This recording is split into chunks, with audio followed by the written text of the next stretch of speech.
So I have 502, and I will now call this workshop meeting for the City of Copperas Cove held on this 15th day of September 2020 to order. This meeting is being conducted by a telephone and live video streaming to limit face-to-face meetings in an effort to slow the spread of COVID-19 coronavirus. The phone number was posted on the agenda. All individuals listening on the call will be muted. Comments on agenda items submitted 2 hours prior to the meeting will be read at the time City Council considers the related agenda item. A recording of the telephonic meeting will be available upon written request. This meeting is also being broadcast live through Channel 10 and the city's YouTube channel. A link to the city's YouTube channel broadcast is posted on our Facebook page. Madam Secretary, will you please call the roll? Mayor Diaz? Here. Joanne Portland? Here. Fred Chavez? Here. Dan Yancey? Jay Manning? Here. Diane Campbell? Here. Mark Payne? Here. Jack Smith? Here. Thank you. And next we'll have announcements. I'll just try to do this from memory. Ms. Cortland. Thank you, ma'am. Mr. Chavez. I have nothing, ma'am. Mr. Smith. I have nothing. Mr. Payne. Yes, the Keep Copperas Cove Beautiful is having their fall sweep Saturday, September 19th at 8 a.m. They're going to clean up Cove roadways, free patches for scouts, and we're going to meet at the Public Library, 501 South Main Street at 8 a.m. Thank you. Ms. Campbell. None, thank you. Mr. Yancey is not there. Who did I miss? Mr. Manager. I don't have any. Yes, I don't have anything. Mr. Havilah. No, ma'am. Okay. We'll move on to public recognition. Lisa, if you could read the items, please. Yes, ma'am. Item 1, Texas School Board of Education presentation to Brianna Lyles, Wendy Flood, Director of the Five Hill Scholarship Program.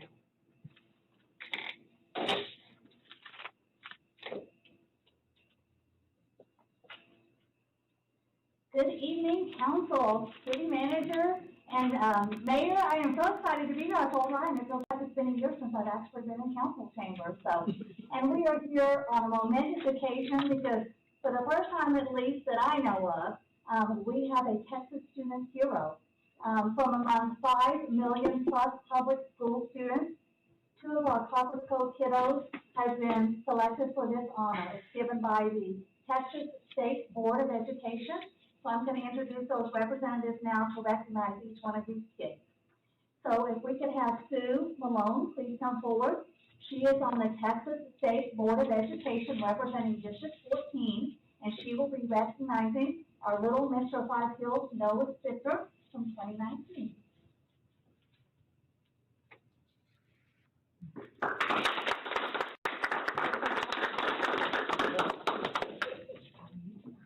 You may remember Noah. You saw him several times before the council. He is the one that has kept up all of our free little libraries in front of both of the City of Copperas Cove swimming pools and all 11 of CCISD schools. So, and when he handed that project over, he had it in good shape. He gave 4 huge boxes of books to his successor to keep that project going.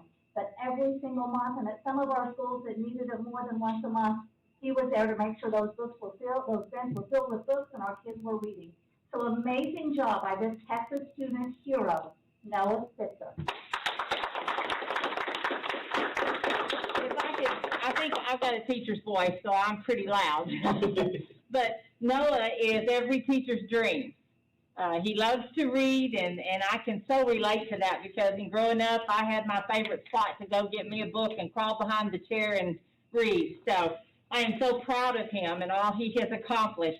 Tonight we have a plaque for him that says, the Texas State Board of Education congratulates Noah Spitzer, Williams Ledger Elementary School, Copperas Cove Independent School District, 2020 Student Hero, District 14, for outstanding acts of kindness, charity, and selfless service toward others. And it has my signature on it and the seal of the State Board of Education.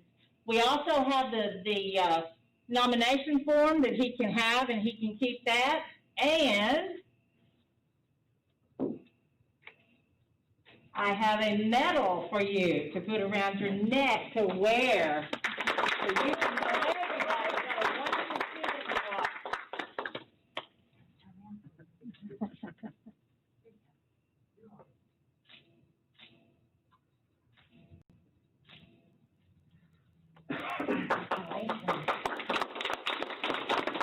Great job, Noah. Thank you, Ms. Malone, so much for making the trip to Copper's Cove. We truly appreciate it. If now we could have our Texas State Board of Education representative from District 10 to please come forward. This is Tom Maynard, and he will be recognizing Brianna Lyle. Brianna is no stranger to you all. You remember her as our 2018 preteen Miss Five Hills, and then she was our 2019 Five Hills Ambassador. You'll remember she has contributed over 2,000 hours to our program, and her platform of service is alopecia. And in the last 2 years of our program, she raised more than $7,000 to send kids to a special camp who have alopecia just like her. So if both of these representatives could please come forward.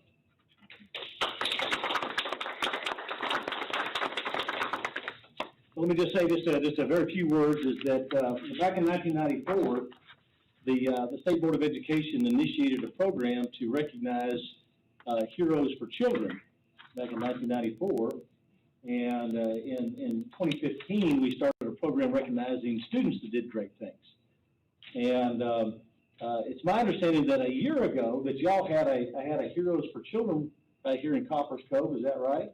We've had it the last 3 years in a row. Yeah, I mean, there's something in the water here. I'm not sure what that is. And so, to my knowledge, since the program started, this is the first time we've ever had a double presentation of a student hero at one time. And you know, Brianna is a great example of the Texas spirit, of the American spirit. Is that, you know, we all face challenges, but you know that by golly, we're Texans and we're Americans, and we overcome things. And we not only overcome things, you know, we're not victims, we're victors. And we not only do that, we reach out to help others. And it's my honor to recognize Brianna Lyles as a student hero. And we have this plaque, and it's just like the other one, and I hand that to you. And this is actually the resolution that was passed by the State Board of Education last week. All right, like that, so we can. Very good. These are a page that Sajak calls lovely parting gifts, right? and then a medal. You know, this is like being in the Olympics, or better. Right? There you go. And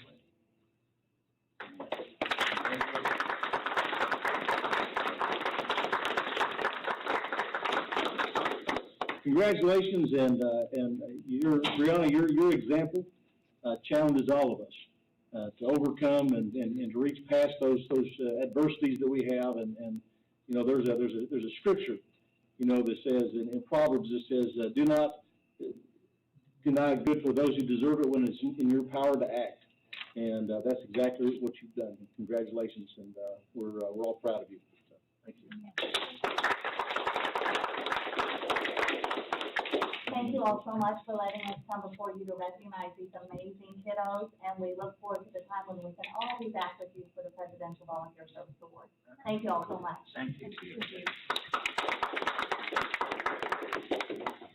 Thank you, and congratulations, Brianna. Congratulations, Noah. We are so proud of our kiddos and the program that Ms. Sled leads. We have amazing kids in our school district, and that's just a small sampling of what we have here in Copper's Cove. So we are so proud, on behalf of the City Council, we are so proud of these two youngins that are here tonight. So thank you once again for being with us. So we'll move on to workshop items. Item 1, discussion and direction on a donation and assistance program for the City of Copper's Cove municipal utilities. Ryan Howell, City Manager. Thank you, Mayor and Council. As we went through our budget process this past year, we talked about utility rates, and Council in the last meeting ended up adopting utility rates, and also provided direction to staff to begin looking at a utilities donation assistance program. As we begin this process, this is really the first step of creating such a program. Tonight's discussion is going to focus more on how council envisions the donation program occurring and being able to provide assistance to our customers. And so we're going to go through a number of things that specifically should be addressed with direction from council, or direction from council as to do some more research or bring additional options. So the first thing we want to look at is the fact that what has led us to this, and again, we've talked about utility rates. Council removed the senior discount from the rate schedule, and it was that decision was based on the fact that the city attorney provided specific information that in Texas Government Code section 15.02.057B and corresponding case law. That information was released publicly 2 weeks ago, so that all of our customers were aware of why council made that decision. Then the city council ended up revising utility rates, which was focused on being able to have sufficient pay for the fixed cost of water and sewer, of our water and sewer system. And then you directed that this program be considered and looked at.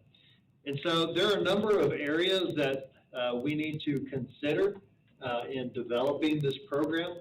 A few of those I have listed, or a number of those I have listed on the screen. And the first one is really to define what is the purpose of the program, but then to look at who are the recipients, what type of requirements are necessary to consider receiving a assistance, the documentation that's necessary, what is the definition of that benefit that customers could receive through the program, and the continued eligibility for recurring customers that may need recurring assistance if possible, and then talk about the application process to get us through that, as well as the benefit process as to how does that do those benefits get applied to customers. So this is going to be a very interactive type of discussion, but let's talk about the program purpose. I'm going to be taking notes, staff will be taking notes, but the few questions just to consider and provide answers to is, what will the program do? Who is the general customer of the program? What is the benefit to be provided, and where will the program be administered? The last one is probably the easiest one to answer, and it should be administered through the Utility Administration Office. And as far as my concern for that is, if a customer needs assistance, they need that assistance at that moment. And for it to be administered at a different location that may not, or a different venue that may not provide that near immediate assistance, I think it could be detrimental to those customers who need that assistance. But I'll kind of open it up for discussion on what we need to do with the purpose of this program. Madam Mayor? Yes, okay, just some housekeeping if we could, since I am not there to actually see each of you and make eye contact. If you would please call out to me and I will recognize you. So that, I believe, was Mr. Smith? Yes, Madam Mayor. Yes. Yes, Jack Smith. I'm all for this program, and I think we can probably make some suggestions this evening, but I think that probably the best thing we can do is form a committee of citizens of Copperas Cove to come up with a lot of this information, like who would benefit from the program, what the application process may be like, and then who would qualify for it, and not just, not have the city council up here deciding a lot of these things. And again, we can probably go through there and put them in the right direction, but I do foresee us having to have a committee, not a committee to make decisions every time someone needs their water bill paid, but a committee that can lay out the program and set it up and bring it back to us to approve it.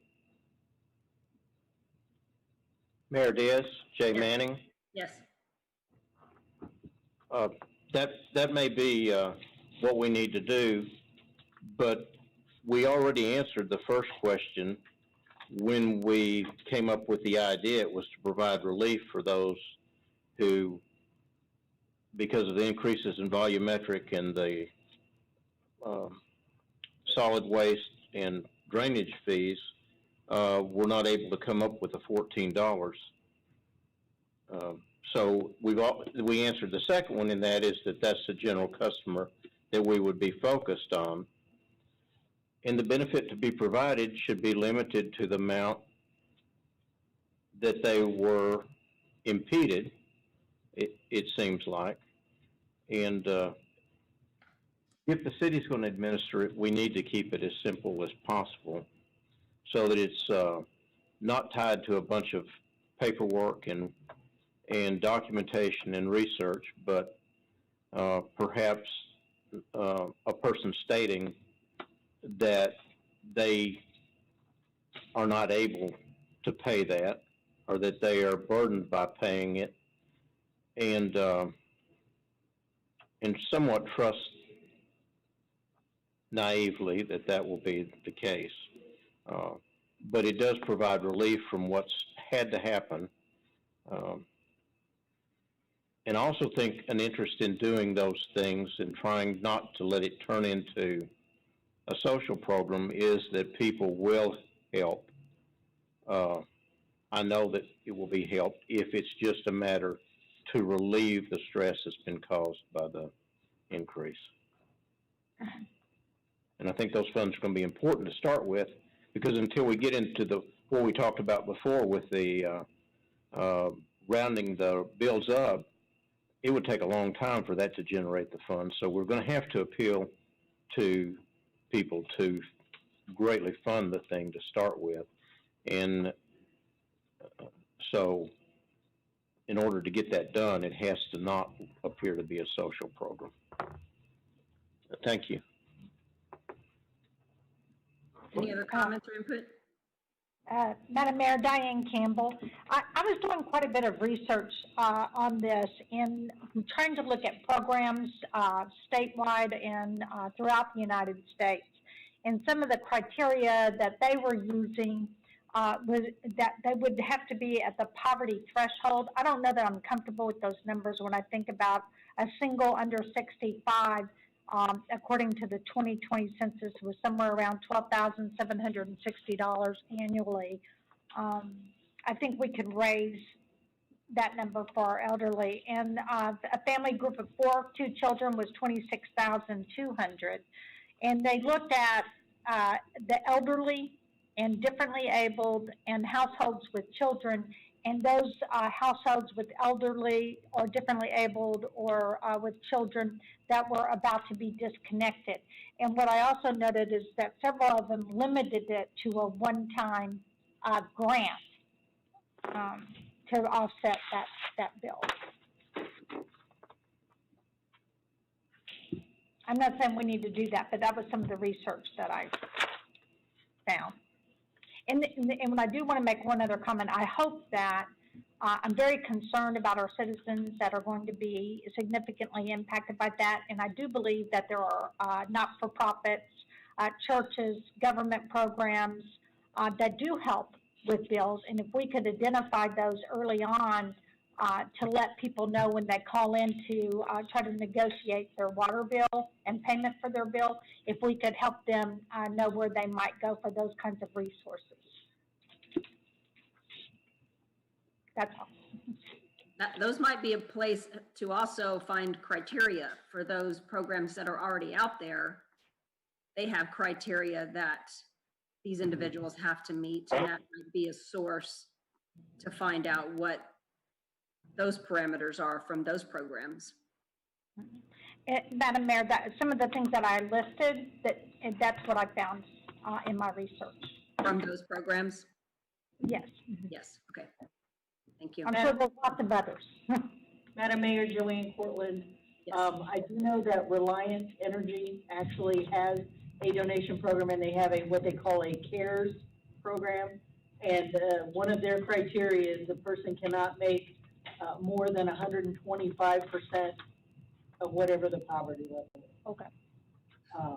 And then, you know, depending on whether or not they're on food stamps, they may also qualify, but their program is run through corporate donations, you know, customer donations, as well as fundraisers and other things. That funds their program, and the majority of their funding goes out, obviously, during the summer, when bills go, you know, when bills go sky high. So, that's also, I do have a question for Mr. Manning about a social program. I don't know how you cannot call this some sort of a social program. If we're trying, you know, we're trying to help the citizens that are, I mean, we're not the ones doing it, but we're managing it. Madam Mayor, Funding it. Yes. may I answer? What I Yeah. understood the whole origination in this was to provide relief for what we did in raising the base rate. And so we raised the water $6, we raised the sewer $6, we raised drainage $1, and we raised solid waste $1. We have $14 of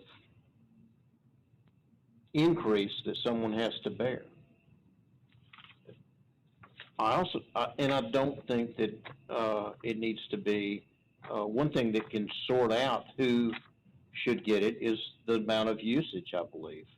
If a person has shown that they were conserving, they were in a bind, so that we might set some rate of 2,000 or 3,000 gallons, would be very easy for the city to administer that, along with the statement that they needed help, and leave it at that. But people are willing to help, and some of this thinking, you're talking about social programs.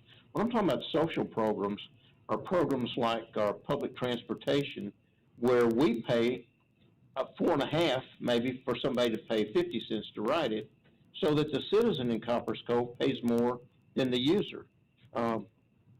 This is a voluntary type thing that that we're just trying to help people out, and I think getting people to donate to the thing will be fairly easy if what we're trying to do is to, in essence, make them whole from the increase. So that's what I'm. I just wanted to make sure that I understood what you meant by social. Well, every time we start out on something to help someone, we put so much sugar on it ferments sometimes, and that's kind of where I'm going. It's understandable, and, you know, some of the other things that you could look at is, you know, payment plans, deferred payments until, you know, people get to where they're at. You know, there's other parts of an assistance program other than just the donation. I just don't want to burden the city. No, I totally understand. Madam Mayor, Diane Campbell, the one thing is the people 65 and older, and people that qualified for the discount before, so they would be affected by more than $14 for those individuals. And didn't we also provide that discount, help me understand, for differently abled or for, I think it was differently abled, someone had mentioned, and I don't remember. Was it only 65? Yes. So there was no assistance for differently abled before to qualify for the 20% discount? For disabled individuals, no. Okay. 20%. 20%. Oh, I'm sorry, I thought I said 20% discount. Madam Mayor, Fred Chavez. Yes. Just to pipe in, I think that I see Mr. Manning's point. I agree with it that we do need to keep this as simple as possible, but there are a number of things that we need to address so that we don't let it get out of control and become onerous on the city to maintain this. One thing that I think that the program needs to offset costs for those that are negatively impacted by the by the utility rate increase, but also we have to consider the reality of the world that we live in today. There are a number of our citizens that have lost their jobs or their hours have been curtailed significantly due to the current situation with COVID. So that's something that we need to keep in the back of our mind. There may be another time where another pandemic or crisis, or what have you, that it may impact people directly, economically, and financially. So we need to make sure that we don't discount that possible eventuality. The other thing that I think we should focus on, and that we should state up front, is setting the parameters. Are we, as Mr. Manning said, offsetting the amount that they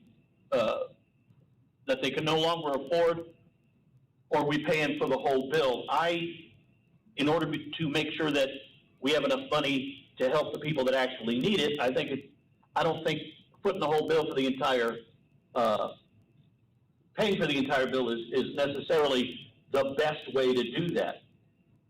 And I agree with Ms. Cortland that offering alternatives, payment plans, other sources of assistance, those things need to be made available as well. I think that the criteria to qualify for such a program should be simple as possible, but we need to make sure that we're doing our due diligence and verifying. Because we do have, even though we are not putting up our city money, we are bringing in money from citizens. And we have a certain responsibility to make sure that we do our best to make sure that it's being spent and given to people that actually need it, not somebody that's just trying to get over on the rest of us. And I don't think that the benefit should be provided directly to that individual. Since it would be administered from the city, in keeping with making sure that we maintain control of these monies that these citizens have been gracious enough to donate, that it goes via direct from the kitty where we donate the money to pay directly for the utility bill. So it never leaves out into the world where somebody's getting a check or whatever. That's just my opinion on that. And as Mr. Havilah said earlier when we started this whole thing, was yes, I do believe the city should be, the utility department should be administering it. I do think Jack has a point that yes, we should set parameters tonight, general parameters, but I think input from citizens within those laid out parameters would be of benefit. This is a program, the utility rate structure affected everyone in the city, and getting input can't hurt. But we are setting parameters for what that's going to be. It's not going to be, everybody that can't afford the new utility rate gets a Winnebago. Nothing crazy like that. What we need for people to meet the obligation of paying for their utility bill. How can we help them? I think I covered everything. So have we answered what will the program do? Well, Mayor, this is Mark Twain. Yes. I don't know if it comes at this point or not, but I think we need to designate when we do it how long they can apply for and how often they have to reapply. It's not something that's just ongoing. Because if they come in and get on the system and then they just stay on the system and they don't necessarily need it, they're not as likely to get off of it unless they have to renew. Thank you. Yeah, and I think that was mentioned before. It's not something that we want to be a reoccurring thing. If it's a one-time, once annually, they can only apply once every 6 months, but it's not something that they come back for assistance every month to help pay their bill. Well, if somebody mentioned it before, I commend them. Yes. Madam Mayor? Yes. Jack Smith. And I'm getting from Jay was saying that it's to offset just the increase in utility bills, but I can foresee this program if the citizens want to donate enough money to it to help somebody with their entire utility bill, if they lost their job that month and still have to have water. And I know I'm not talking about a social program here, but if the citizens donate enough money and there's enough money in the program, to do something like that, then I don't see any reason why it couldn't go there also. Mayor Diaz, Jay Yes. Manning. One of the concerns I have in this, and one of the things that I know, is that depending on how it's set up, we could be amazed at how generous people are in funding this. And if we set it up the wrong way, we can be surprised at how much they will not support that. And it's largely going to be funded by probably not a very large number of people. Also, when we're talking about a one-time thing, the Salvation Army annually will help pay the bills one time a year for anybody that comes in, as long as they've got the money. So, and that's, people know that and take advantage of it. Madam Mayor, Fred Chavez. Yes. I want to piggyback on something that Mr. Payne said. One of the things where programs such as this fails is when people don't feel like they have any skin in the game. I think it's critical that if people that are participating, that when they sign up, there's an expectation that, yeah, they're going to be coming off.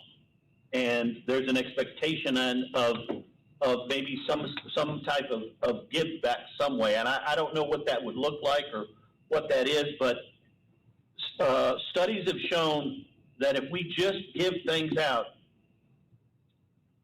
those programs don't tend to be successful. What are the most successful are programs where the recipient of the benefit, there's an expectation of a give back. And I don't know how that would be structured. I just know that programs where we are providing some kind of support, if there's an expectation and of yes, you will be doing something or providing something in return, that those tend to be more successful. Mayor Diaz, Mark Payne, another concern I have is that people need to understand that our prices will continue to increase as our costs increase. And we need to be careful that people don't start to rely on assistance every time our prices go up. We have to have a balance in money in and money out. Thank you.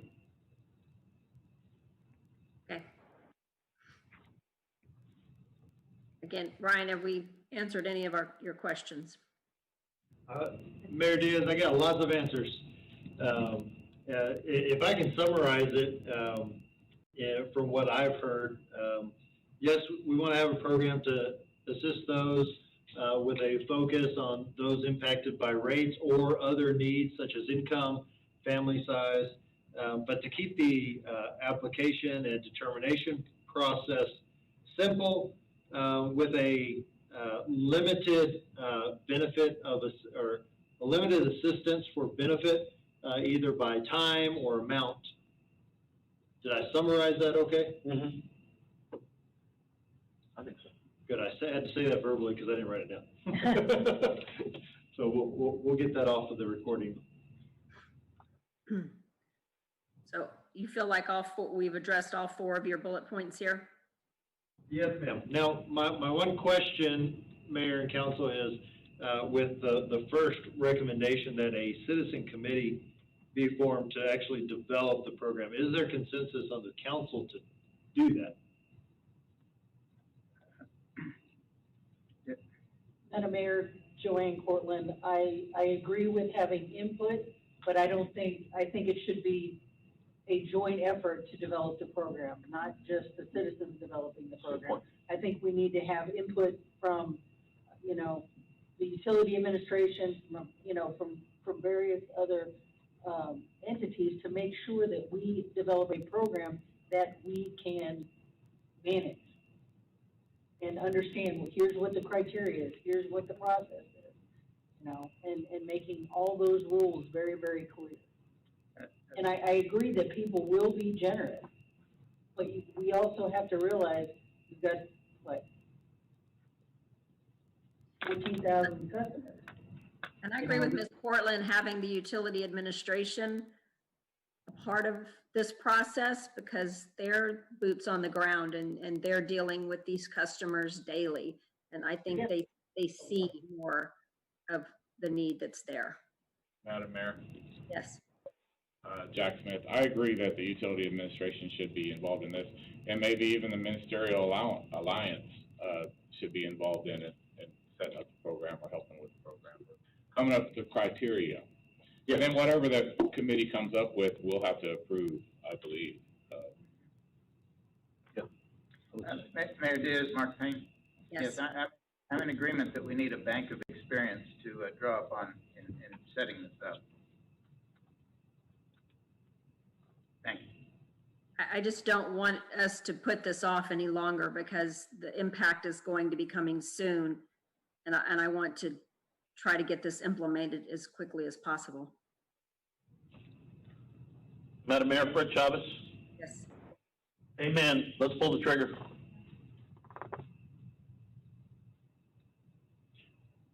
Mayor Diaz, this is Brian Haverhill. So from what I heard from this discussion right here is not necessarily creating a committee to develop the program, but really kind of to define a program that is somewhat limited. And then I kind of foresee being able to send that out to different stakeholders, the Ministerial Alliance. We can post it on the city's website and ask for input. We can contact those customers who have actually taken an active role in discussing the utility rates over the past couple of meetings with council and get their input. And it wouldn't be so officially structured that we go out for applications for a committee and council appoints individuals or something like that.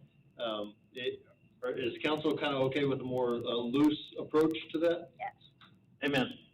I think we can get more input that way. Okay.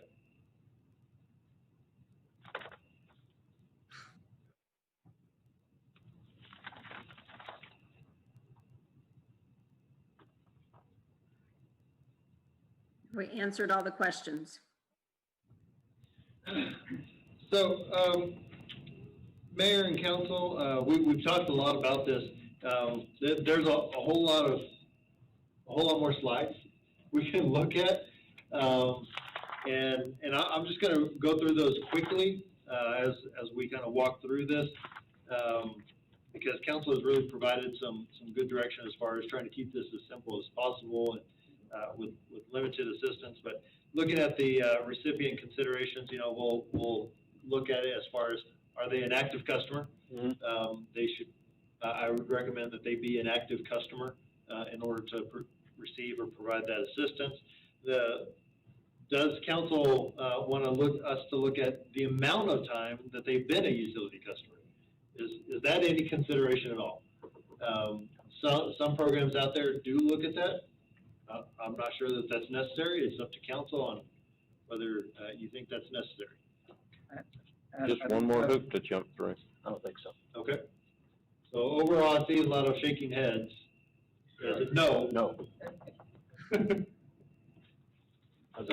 And then, does council want to make this an age-specific benefit? No.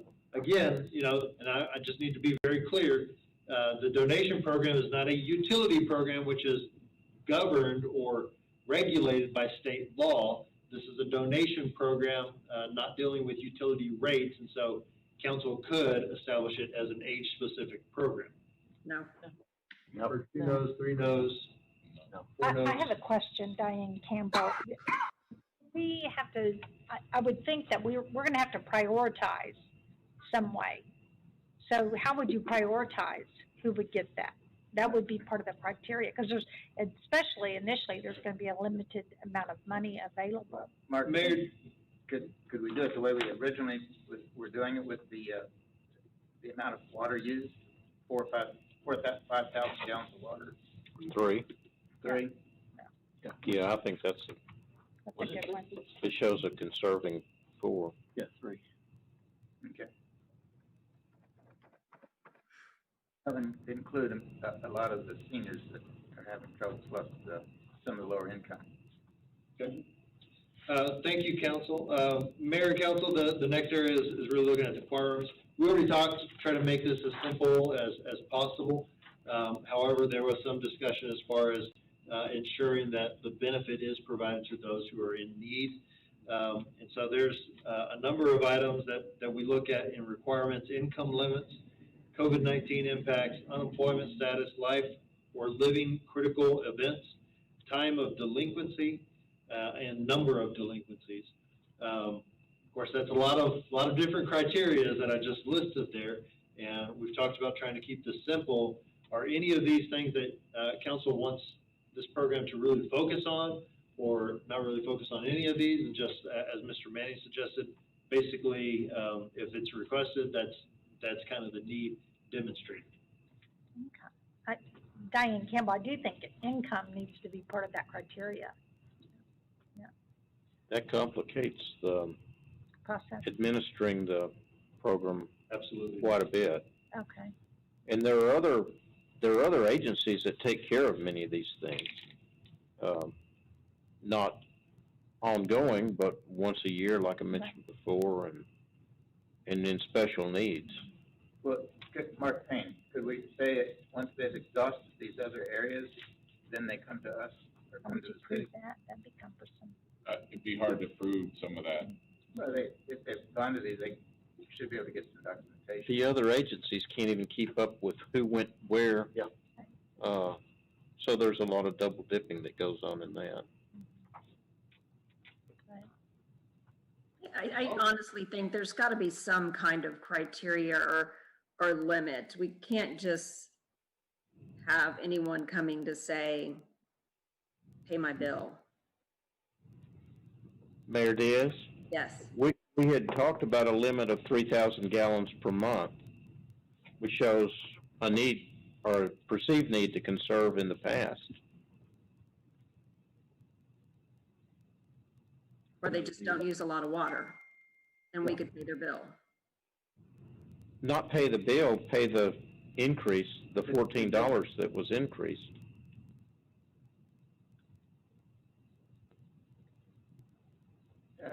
Or percentage. City manager, this Mark Payne, city manager, there's only about 1,164 people that use less than, 4,000 gallons? So if we're basing it on 3,000 gallons, it would be a much smaller pool of people that would be seeking assistance. Correct. Thank you. So if we did the 3,000 gallons as a discriminator, for lack of a better term, I'm sorry, Madam Mayor, Fred Chavez, Good. forgive me. I do think that there are times, though, where things beyond our control happen that may force people to need assistance. Catastrophic illness, loss of a job, life-altering things. I get that we want to just focus on making that available and trying to not let it go beyond just taking up the slack for the utility rate increase. But I think we need to be realistic about things that could really that are impacting people detrimentally, such as COVID and the like. So I just wish I would just ask that those life-altering situations be considered. Mayor Diaz, Mark Payne, hopefully the life-altering things would be covered by the other entities that are involved. We're trying just to help with the difference in the, that's what they're set up. We're trying just to help with the difference that we've created with the price increase. I just expressed my desire, that's all, Mark. No, I'm just saying that. Okay, but it hasn't changed my mind, I still want to consider it. I wasn't trying to change your mind, I was just giving more. I have all the information I need. Madam Mayor, Joanne Cortland. Yes. Those other entities have been hit hard this entire year. And they are, and trust me, they are out of money across the board. And to give you the number of accounts, 3,000 and below, it's 4,447 accounts. Not just How seniors, many? 4,447 accounts, 3,000 gallons and below. Really? You gotta remember, we're talking about across, not just seniors, we're talking about any resident, 3,000 and below. Okay. Seniors is about 600 or 700. The whole reason we began talking about this whole issue was because we were raising prices and people couldn't afford it. If we had not raised prices, we wouldn't even be talking about assistance to people. It really does, because we did away with the discount. That's what was There driving it is, it. Jay Manning.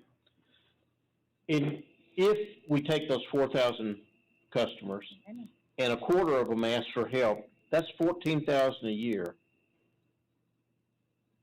So we might be looking at asking 10 people to step up with 1,500 a month to take care of that. So if we don't keep this palatable and where people can feel like they will help, it's going to be bankrupt to start with. So we're going to have to ask people to be pretty generous, and we're going to have to find like 10 of them for the first month, That's why you gotta for the second month. So I think trying to add too much sugar on this thing is going to cause it to fail.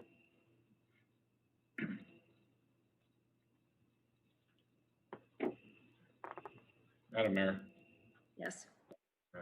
I kind of agree with, what's being said about getting it started. So probably we don't have to put a lot of requirements on it in the beginning, and if the utility department comes to us and we can get a report in about 5 or 6 months after this starts and see how it's working, and maybe they feel like we need to put some more requirements on it, or they say, you have too many requirements on it because no one's asking. You know, we can always revisit it in a few months after it started. We've never had a program like this, so we don't know how it's gonna be received, and how much is gonna get used. Any other requirement but the rate increase, you mean? Yeah, I think, or just the minimum that no one's eligible if they have used more than 3,000 gallons a month.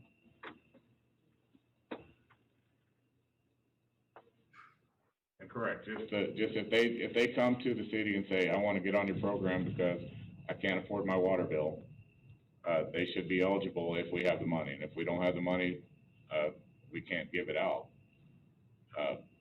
And then take a look at it after it won't even start until November, and take a look at it after about 3 or 4 months and see how it's working at that time. As far as whether we need to add more criteria to prove that they have a need. Madam Mayor, Diane Campbell, if we're not going to use age as a criteria, because I really thought a lot of this was driven by the senior citizens losing their 20% discount. And that was mainly my concern, was for them, because not only are they getting hit by the rate increase, but they're also losing their discount.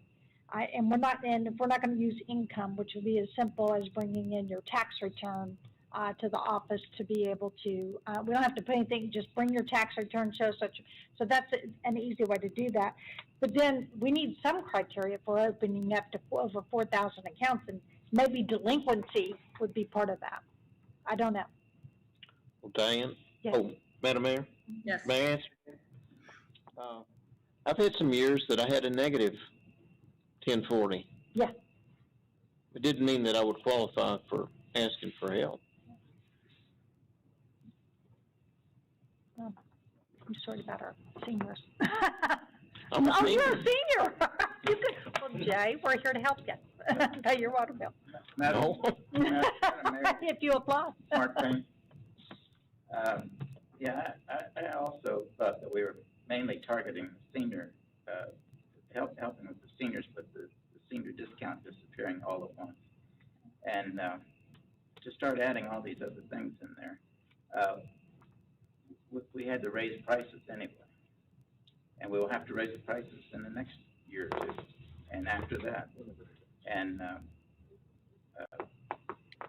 coming up with ways to pay for things every time we raise prices and fees and different, and permits, every time we raise them, that we can't come up with a way to help people out all the time. It sounds heartless, but I mean, we just can't do it fiscally. I think we need to go back to what we were originally doing with the seniors, those that use 3,000 gallons or less, and just get a handle on it. If we find out that we have an outpouring of funds coming in, then we can open it up some. There's no reason to design this really wide and then have to close it down. Let's start small and spread it and open it up.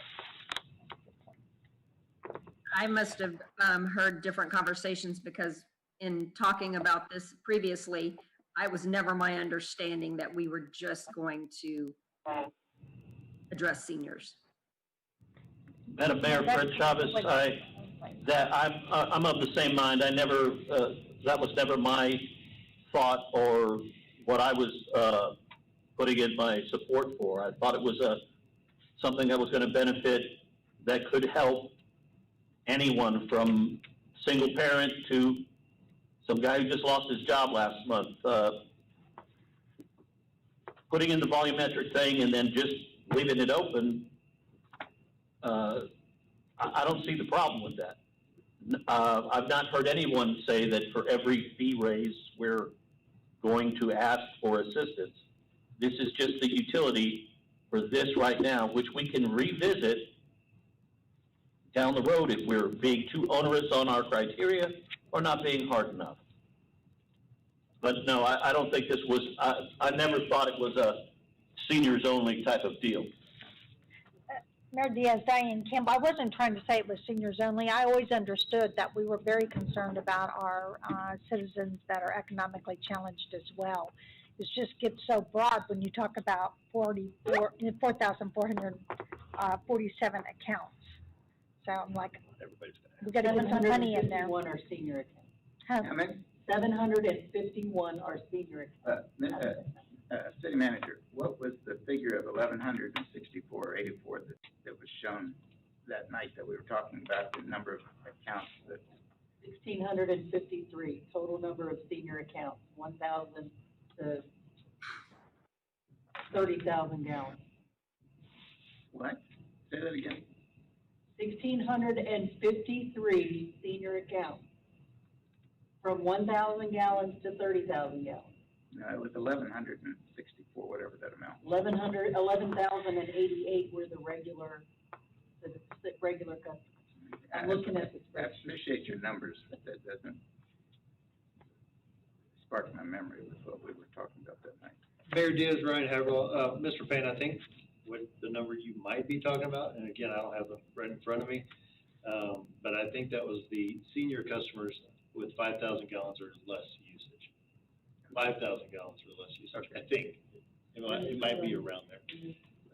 Mass and public, sorry.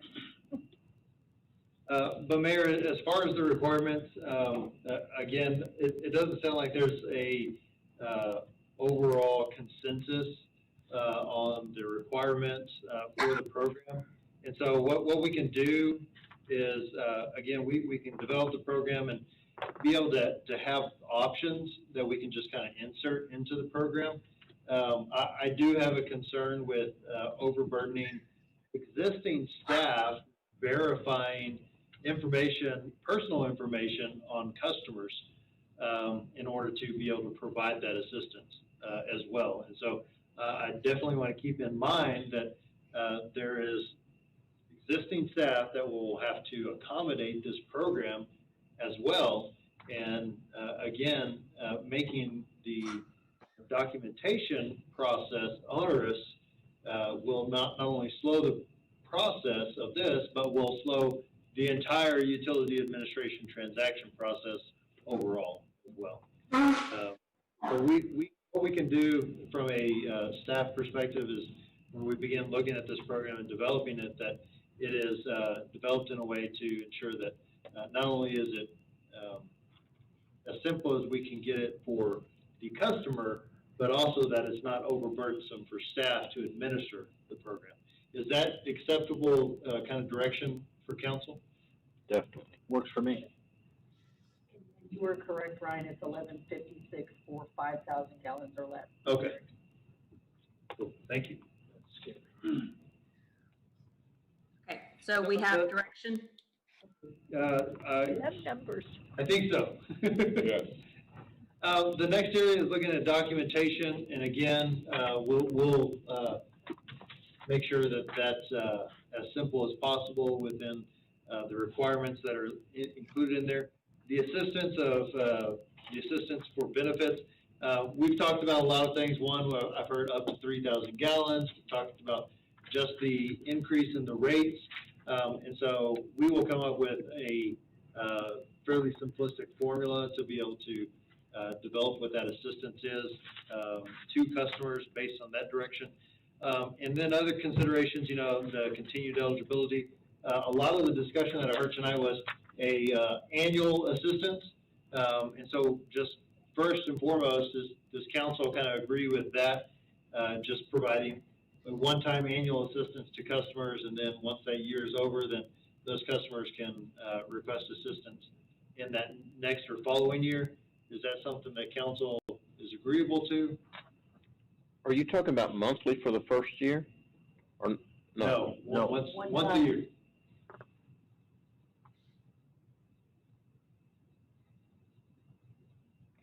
Okay, were you thinking it's gonna be a monthly benefit?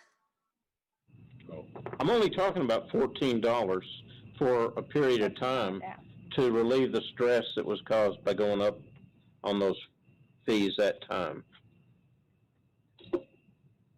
So just to start out, yes, I was. You were thinking that we were going to give someone $14 a month to curtail what their increase was. Basically. For a determined period of time. We weren't, individuals would. Yeah, I wasn't seeing that at all.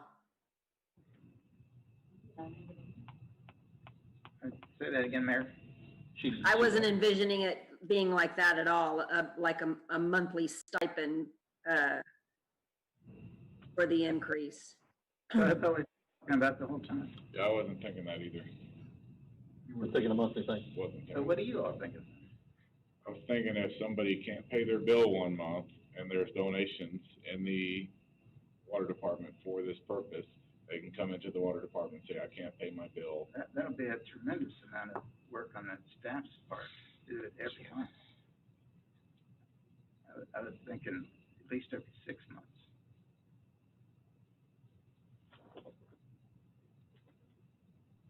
Madam Mayor, Joanne Cortland, I obviously was not thinking that it was going to be a regular, it would be, you would have to apply for it, but I would say instead of an annual, I would say once, no more than 2 times annual, like once every 6 months, because we know how some things are cyclic, and they may need help more than 1 time a month, or one month out of a year, but that would allow them that flexibility.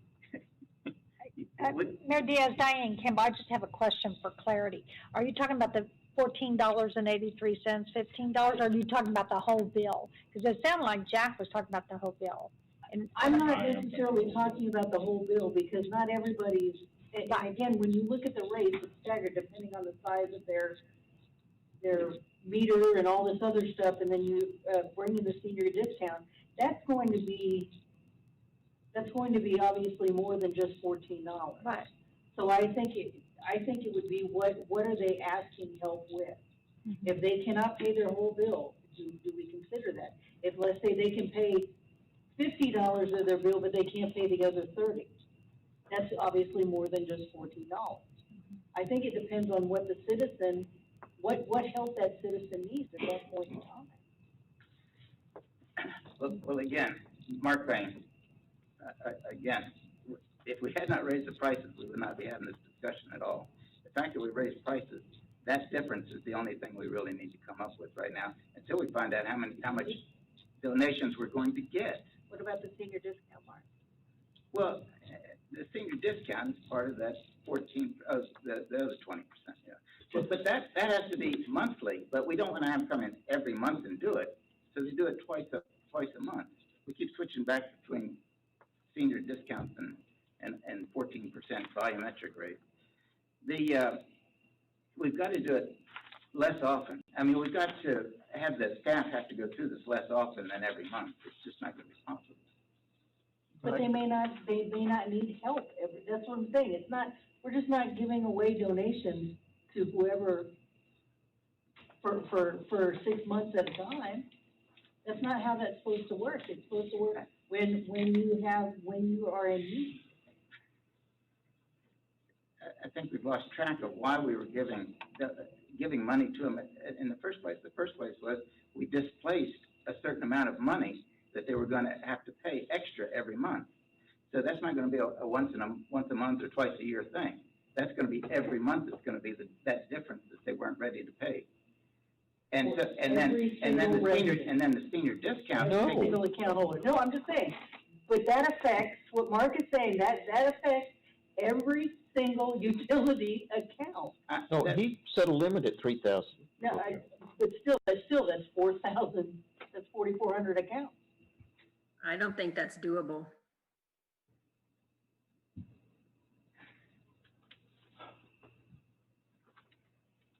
So, well, it's doable to have the staff talk to every single person that comes in and makes an application every single month for a few dollars. I mean, it's gonna cost more than $14 a month to have the staff to go through. Let them check a box that No, say I need it. what I was suggesting was they can apply for assistance twice a year. For how long? For 2 months, that's 2 months out of that year. Because if you look at any other donation program for a utility, it is very limited to either once or twice a year. Okay, that solves the $14. What about the senior discount? It was never legal. It was never legal, Mark. Okay, but I'm saying Like I said, the way I interpret this, and Madam Mayor, this is Joanne Cortland again. The way I interpreted this, it was what that citizen needed at that moment. Whether it was, I don't think anybody's gonna necessarily come in for $14. They may be short that month and need help paying half of their bill, whatever that bill is. the seniors are saying that they're at that point every month that they can't pay it. And so that was the main problem with the senior discount being removed, was the fact that they were gonna need some assistance. And when Dan had suggested that we had an account set up that were donations to help fund that. But it sounds like we're talking about two different cows here. But it can't be a I bought free-for-all. a spotted cow, and now I'm getting a solid brown cow. But Mark, you cannot have a donation program that is a free-for-all, that pays 12 months out of the year to one customer, every month. You are never going to have any money in that account. It's not doable. That's what I've been saying the whole time. I didn't think we'd ever get enough money for people to donate, money that freely. I just didn't think it would ever work. When I first heard it, that's why I was. But see, you're thinking of it as everybody who is, that lost your discount, everybody gets that donation. That's not what I don't think any of us were talking about. It was about people who were in true need, that much, that they would come in and ask to be put on this donation. So this is a new thing that we want to set up for this year, for the first time ever, just to help people that, can't pay their water. Yes. Mayor Diaz, Ryan Haverhill. Like people who can't pay their electric. Reliant has a CARES program that helps people pay their electric bill. You can donate $1, $5, or $10 on your bill to help people in need. That's what we were looking at setting up, to try and help those people, because the Minister Alliance, the you know, the Baptist Benevolence. My brother said, everybody is running out of money because there's been so many people in need as of So right now. how are you going to, who's going to check all the boxes and see if they've been done it once or twice that year? Or how many people just come in and just check the box to see if they'll get it? How are we gonna pay the people that have to do that? That's what we're coming up with right now. That's what, Okay, well, I'm just making sure we discuss it. That's why I'm asking the question. that's how we were discussing. Mayor Diaz-Ryan Havertell? Yes. So in the initial direction that council gave of, just seeking input from other stakeholders and other individuals, I think this is an area that we can actually seek some, comments on, that, maybe, will assist council in, making a consensus, decision on, when we can bring this back. I'm good with that. All right, Mayor and Council, thank you for the discussion, and that concludes this workshop item. Madam Mayor, Yes. before we, stop the workshop, can we start the program by asking for donations from the utility customers, knowing that there will be a program? We just don't know what the program will look like in the end. Starting as quickly as possible in the next billing cycle. Then we'll kind of have an idea of if there's gonna be donations, how much we're gonna get, if it's, even gonna be feasible. We can certainly put it out there that it is our intentions to have this program, but I don't know that, we're not prepared in any way to start accepting donations. But we certainly, if, citizens are interested in providing donations for this program, I know it's the desire of this council to, have a program. We just have to figure out, what it's gonna look like and how it's gonna work. Mayor Diaz-Ryan Havertell, as far as accepting donations before a program is created, I think that could actually put the city in a difficult position. Yeah. Because individuals may donate money with an expectation in their mind of what it will be used for. And in terms of receiving donations, when we receive a donation, that's what it has to be used for that specific purpose. So if somebody donates for a purpose that doesn't become part of the assistance program, that puts us in a very difficult position of either returning that money back to those individuals, or having a program outside of a official program that council would adopt. So again, we need to get the program parameters set up, and then we'll be ready to accept donations. But we can direct those individuals who want to donate and tell them, if you want to pay on a customer's utility account, just tell us which account you want, and we'll apply that money to that account. Okay, we do that regularly. Are those tax deductible donations? Are we gonna be able to provide that for the people who choose to donate? Yes, they are able to track that and document that themselves unless it gets to a certain dollar amount, and then we can provide some documentation. Okay. Yes, ma'am. Any other questions or comments? Being none, the time is 6:10. I'll adjourn this workshop meeting. We'll, excuse me. Council, we need 5-10-minute break. 10-minute break. So regular council meeting will start at 6:20. If people do donate,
The mayor's gonna call the meeting to order.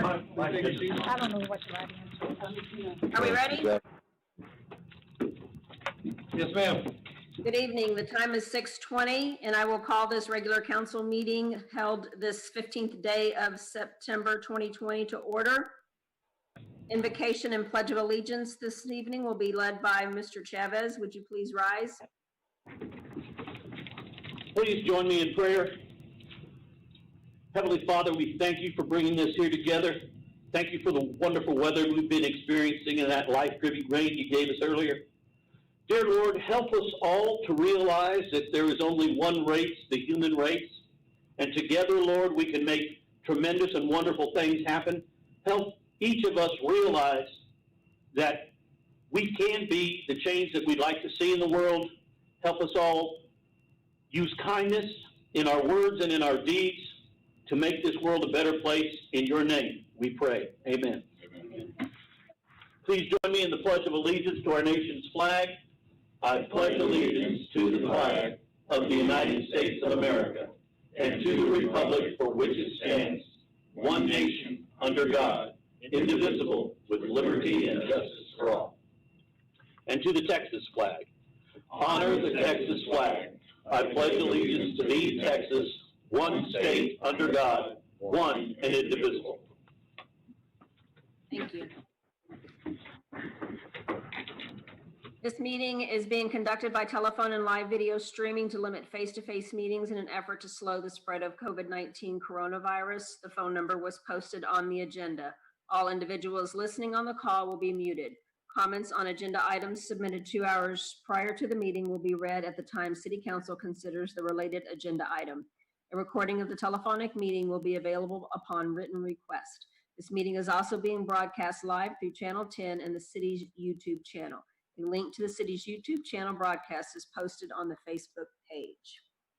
Madam Secretary, will you please call the roll? Mayor Diaz, Here. Joanne Cortland, Here. Fred Chavez, Here. Dan Yancey, Jay Manning, Here. Diane Campbell, Here. Mark Payne, Here. Jack Smith. Here. Thank you. Next, we have announcements. Ms. Cortland, Ma'am, thank you. Mr. Chavez, I have nothing, ma'am. Mr. Manning, No. Ms. Campbell, No. Mr. Smith, No. Mr. Payne. Yes, Keep Copper Cove Beautiful is having their fall sweep this weekend, Saturday, September 19th at 8 a.m. Gonna meet at the Public Library, 501 South Main Street. Gonna be cleaning up roads and, not just the waterways also, but free passage for scouts. Thank you. Thank you. Mr. Yancey is not here. Mr. Haverlaw. Mayor and council and our residents, we had a water main leak on North Drive, the 800 block, last night. It was worked on last night through the morning, and so if customers are concerned that they did not have water, it is that potential is high for that area, but water has been restored at this time. Thank you. Next, we have citizens forum. At this time, citizens will be allowed to speak for a length of time not to exceed 5 minutes per person on any item which is listed on the agenda and items not listed on the agenda. 30 minutes total has been allotted for this section pursuant to section 551.042 of the Texas Open Meetings Act. Any deliberation or decision about the subject of inquiry which is not listed on the agenda shall be limited to a proposal to place the subject on the agenda for a subsequent meeting. Mr. Haverlaw, do we have anyone that wishes to speak during citizens forum? Mayor Diaz, we have one resident who has raised their hand on our telephonic meeting, Terry Deans. Ms. Deans, I have unmuted you. If you will, oh, excuse me, hang on just one moment. Deans, you have been unmuted at this point, and you may address the council. Please state your name and address. Thank you. First of all, can you hear me okay? Yeah. Yes. Okay, awesome. Thank you. This is Teresa Deans, 801 Craddock Street. Good evening, ladies and gentlemen. I would just put out a plea for the entire public. You've got census enumerators coming to your door asking you to please complete the census survey. The reason they're doing this is because you did not mail it in, or you did not complete it online, or information was missing. Please, to everybody out there in the public, if an enumerator shows up at your door, don't be rude, don't be ugly, don't get haughty and nasty with them, and please don't threaten them. It is a requirement by law to conduct the census every 10 years. And if people had complied to begin with and turned the information in, we wouldn't be knocking on your doors now. It's not a fun job, but we can get through it quickly. The interview takes less than 10 minutes. And if you are left a note on your door because you were playing hide and seek and didn't want to talk to the enumerator, and if you don't complete your survey online within 48 hours, an enumerator will come knocking on your door again. And this process will continue until we get the survey that we need. So I'm just asking everyone out there, please be kind. Give the enumerator the 10 minutes, give them the courtesy of that 10 minutes, and let's get this over with. We need an accurate count. The census is there to help provide funding for hospitals, schools, transportation, and representation in the House and the Senate. So it's not a game. It's not something you just toss away in the trash can. It's a very serious survey. So I just say, please, everyone, participate. Let's get this done and over with. Thank you very much. Thank you, Ms. Deans. Is there anyone else that wishes to speak during the Citizens Forum?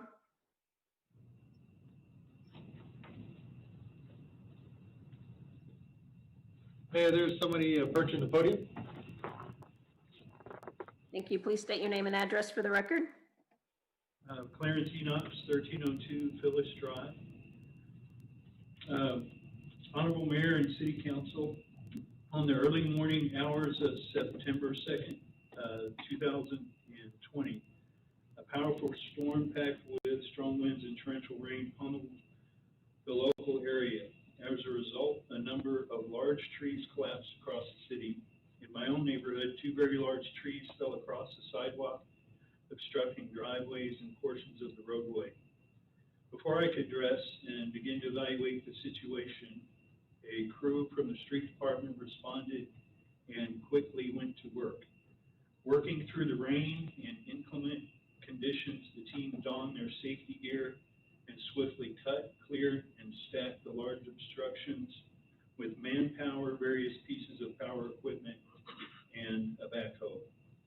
Not only did they break down and clear the massive trees, they later returned and removed them.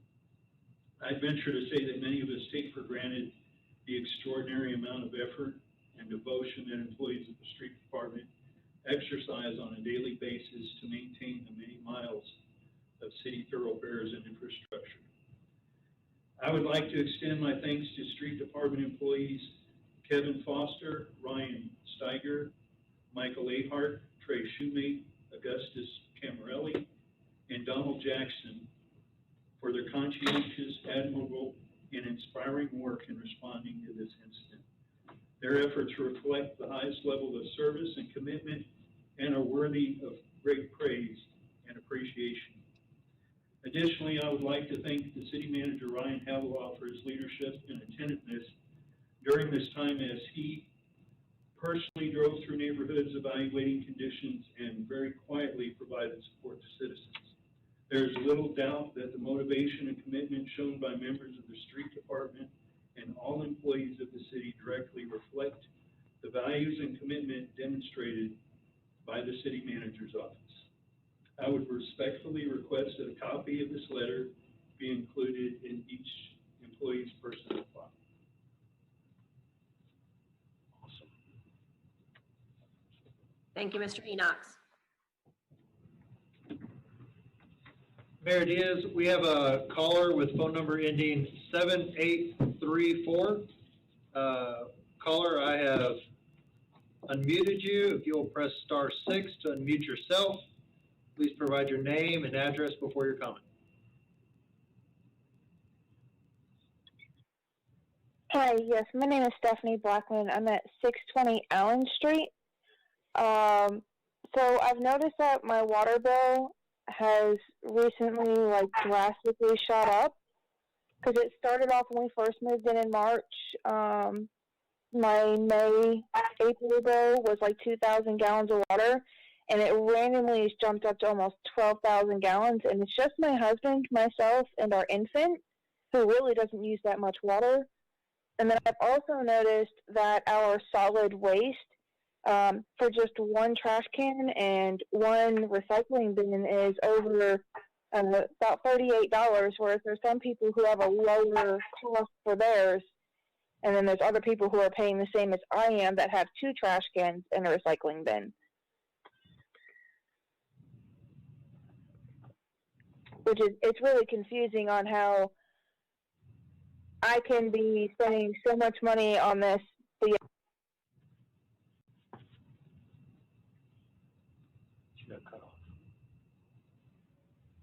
Are you still with us, Ms. Blackman? Yeah, I'm sorry. I'm not sure what just happened with that. It muted me again. But I'm paying $38 for one trash can in a recycling bin, and there's other people who are paying less than I am on that for the same thing.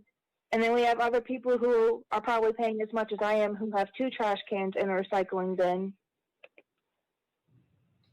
Okay, Mr. Haverlock, can we get a follow-up with Ms. Blackman on her issues?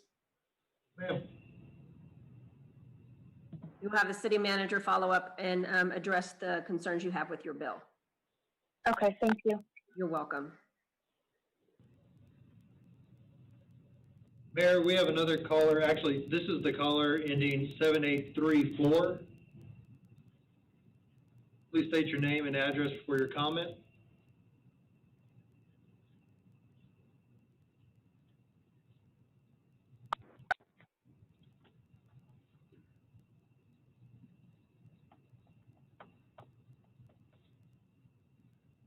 Ms. Blackman, not 7834?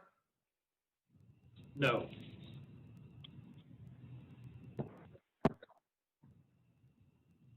Caller ending 7834, you are unmuted, and I see that you are unmuted.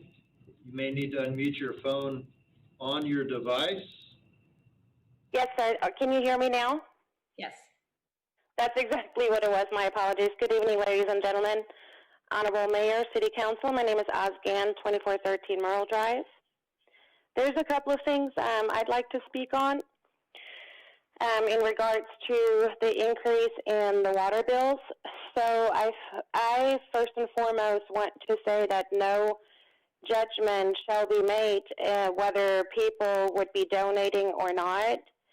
Out of, and please do correct me if I'm wrong, if there are roughly about 4,500 accounts in the city of Coppers Cove, I understand not everyone needs assistance. So let's just say hypothetically, if there was only 3,000 families or 3,000 accounts that contributed or donated $3 bare minimum, or just going off of bare minimum, $3, that would be $9,000 a month right then and there that should be used towards people who are truly in need.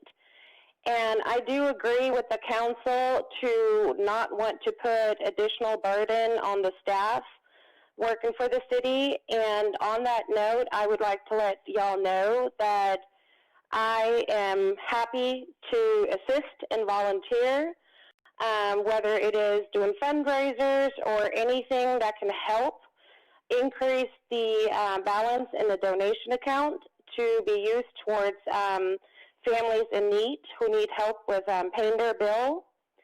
And I do believe that a committee should be established, a committee or a group of committed volunteers who then will be able to decide who would receive assistance and who would not.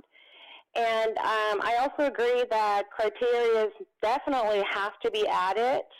I believe it was Ms. Joanne who mentioned that families should be helped twice a year, once per 6 months. I'm also in agreement with that. However, I do not agree with basing the criteria on delinquency.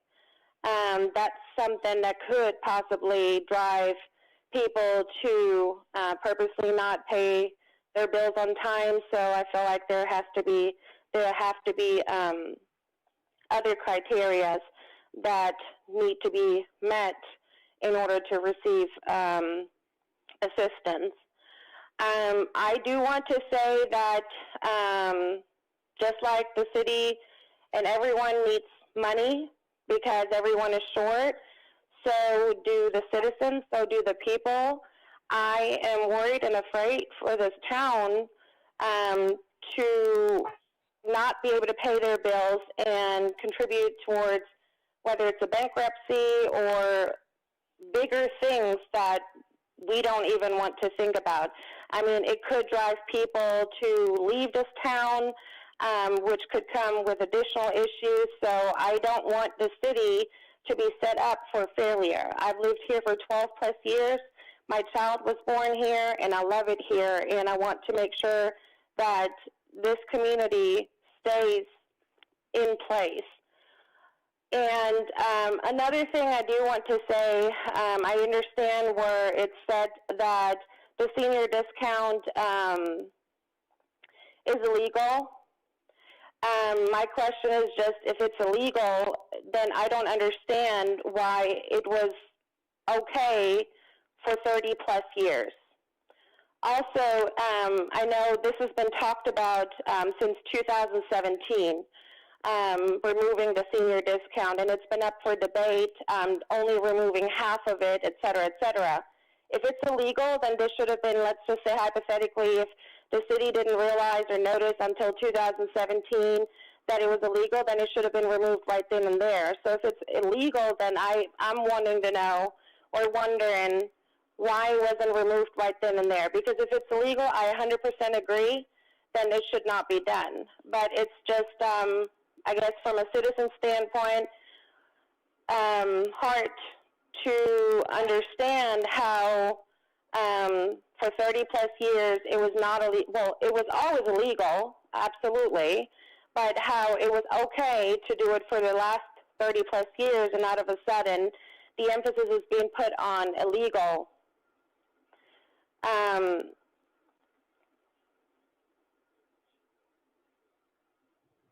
So as far as the committee is concerned, again, I just want to let everyone know, put the emphasis on that I'm willing to help and assist in every way possible in my own time to make sure that we don't have families with utilities cut off, to make sure that we're not driving people out of this town. If anything, we want for people to come here. So I am here to assist in every way possible, because I want. Hi, your 5 minutes is up. I'm sorry to interrupt. Okay, thank you. Thank you, ma'am. Mr. Haverlaw, anyone else that wishes to speak during Citizens Forum? We have a caller ending in 5555. Caller, I have unmuted you. Please state your name and address before your comment. My name is Tamika Price. I'm 601 Delmar Drive. Yes, ma'am. Okay, hi. I wanted to just back up with everything Ms. Gant said and what you guys were talking about in the meeting about the donations for helping. I am one to want to volunteer my services for that too. I think a committee would be a great idea, so that way it would take the burden off of the employees. They have enough to deal with everything that's been going on. I agree that it also should not be based on delinquency, because I've been in the industry where we do help with utilities and rent and stuff, and there are people that will purposely put their accounts delinquent just so they can get assistance. It's not everybody, it's just some. And then, donations, it's nothing that you have to do. It's just something that you want to do out the kindness of your heart. You don't have to help, you don't have to donate, but the people that do, we do want to make a platform for them to be able to, and then it's a good thing that they could possibly write it off at the end of the year. Everybody needs a tax write-off. So that's all I had to say. Thank you, Ms. Price. No problem. Anyone else? Mayor Diaz, I don't have anybody else who's raised their hand or stood up in the council chambers.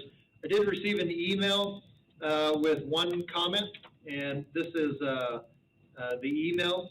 My name is Cheryl Lewis. I reside at 710 Bond Street, Coppers Cove.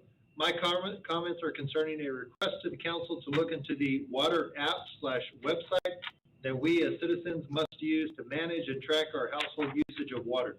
Specifically, there appears to be a software issue or an interface issue that provides inaccurate information to households. In my case, at a minimum, within the last 30 days, between 8 August and 8 September 2020, I have noticed discrepancies in the water usage that the app is reporting for my household. The app reported inaccurate information for 8, 19, 23 August, and 2 September. I have photos of the inaccurate household information if required to assist you. This problem may have been going on longer than that, but I am just focusing in on the last 30 days. The issue, I do believe, is not with the city utility office help desk. They've been very helpful in trying to get me the correct information every time I contact the office. I believe something is wrong with the software reports inaccurate information 4 times in less than 30 days on one account. And since there are 1,400 accounts, no telling how many other accounts have inaccurate readings being reported to households. I hope the council will take a look at this important financial situation and get it resolved for all the citizens of Coppers Cove who depend on the website app for accurate information concerning their households. Thank you. Thank you, Mr. Havilah. There being no other items under Citizens Forum, I'll close Citizens Forum and move on to consent agenda. All matters listed under this item are considered to be routine by the City Council and will be enacted by one motion. There will not be separate discussion of these items. If discussion is desired, that item will be removed from the consent agenda and considered separately. Council, does anyone wish to remove an item? Hearing none, Madam Secretary, will you read the items? Item 1, consideration and action on approval of City Council workshop meeting minutes for September 1, 2020. Lisa Wilson, City Secretary. Item 2, consideration and action on approval of City Council regular meeting minutes for September 1, 2020. Lisa Wilson, City Secretary. Consideration and action on a resolution amending resolution number 2020-29, ordering and establishing procedures for a general election on November 3rd, 2020. Lisa Wilson, City Secretary. Item 4, consideration and action on an ordinance amending ordinance number 2020-58, ordering a special election to be held on November the 3rd, 2020, to submit to a proposition reauthorizing the adoption of a sales and use tax at a rate of 1/8 of 1% to provide revenue for maintenance and repair of the municipal streets as provided for and required by Texas Tax Code Section 327. Lisa Wilson, City Secretary. Item 5, consideration and action authorizing the mayor to provide certifications and assurances of final review to meet the requirements of a grant application to the U.S. Department of Justice Office of Justice Programs, OJP, Bureau of Justice Assistance, BJA, Edward Byrne Memorial Justice Assistance Grant, JAG, FY 2020 Local Solicitation Program, Jeremy Albert, Police Captain. Item 6, consideration and action on granting Dan Yancey, City Council Member, Position 3, Mayor Pro Tem, an excused absence. Dan Yancey, City Council Member, Position 3, Mayor Pro Tem. Thank you. Council, we have a motion. Mayor Diaz, Jay Manning, I move that we approve consent agenda items F1 through F5. Through F6. Second. I have a motion by Mr. Manning, a second by Mr. Chavez. All in favor, please say aye. Aye.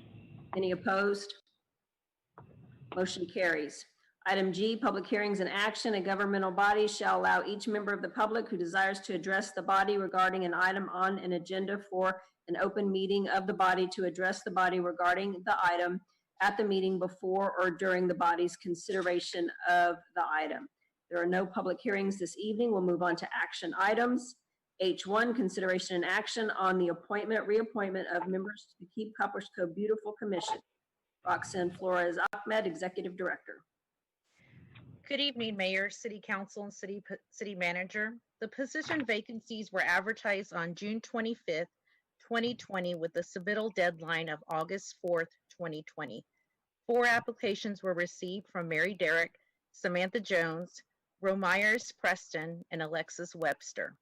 Their background checks have been completed by Human Resources, thus their applications are presented for consideration. Pending approval of the 1 reappointment for Mary Derrick and 1 new appointment for Samantha Jones, there will be no vacancies on the commission. Staff recommends that the City Council review the applications submitted for appointment or reappointment to Keep Copper's Cove Beautiful Commission and take appropriate action to fill the 2 vacancies for your 3-year term. Thank you. Mayor Diaz, Mark Payne.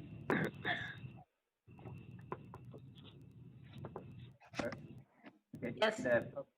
Public input first. I'm sorry. Mayor Diaz, are you there? Yes, I'm here. Mayor Diaz, are you there? Yes, I'm here. Okay. Okay, do you need to have public input before I make a motion? Make it. No, go ahead. Okay, I'd like to, what's the term? Nominate? Nominate, thank you very much. Mary Derrick and Samantha Lynette Jones for 2 positions. Second. You need to name the positions? Okay, Mary Derrick for position, the position that she holds, Mayor Diaz, this is Ryan Haverwell. There are no specific positions listed for KCCB. Okay, thank you. We have nomination. Any other nominations? Hearing none.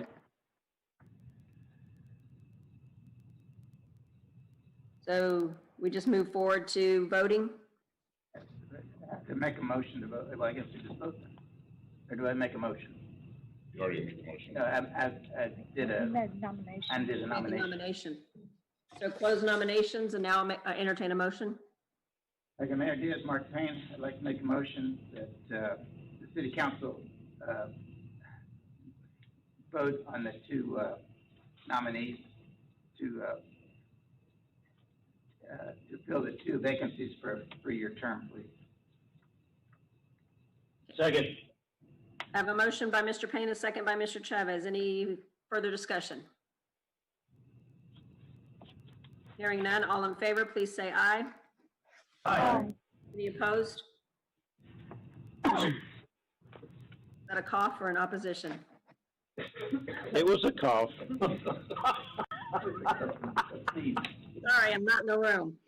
Item 2, consideration and action authorizing the city manager to execute and record a declaration of restrictive covenant affecting 0.230 acre parcel of city-owned property as a condition of accepting conveyance of property interests necessary to construct the Rattlesnake Elevated Storage Tank Project. Scott Osborne, Director of Public Works. Mayor Diaz, this is Jay Manning.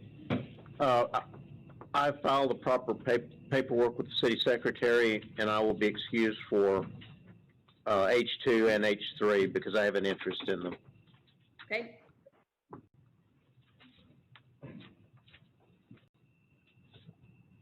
Thank you, Madam Mayor, City Council, Mr. Havilah. Tonight, H2, consideration and action authorizing the city manager to execute and record a declaration of restrictive covenant affecting a 0.230 acre parcel of city-owned property is related, and I want to put it a little bit together, is related to the next 3 items following this. The next item would be acceptance of a special warranty deed and access easement. The one following that would be an amendment to the capital improvement plan to provide additional funding. And the fourth would be the award of the Rattlesnake Elevated Storage Tank. All of these are listed in sequential order because the following depends on approval of the seating. So I'll go through all these, but keep that in mind if you would as we go through this.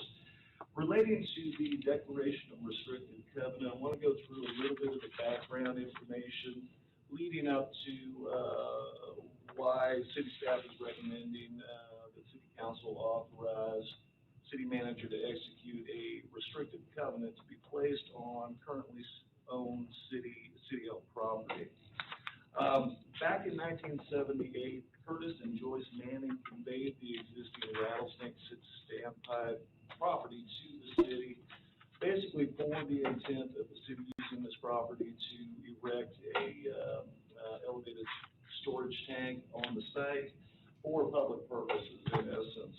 Although there were no deed restrictions associated with that conveyance, it was always the intent that it would be used solely for public purposes. However, moving forward after the Rattlesnake Standpipe had been constructed and used, the city moved forward with a private lease to a cell carrier for a period of years. That lease came once again in 1997. And as you'll notice out next to the standpipe, there is a standalone cell tower that basically the city secures a revenue stream from on a monthly basis.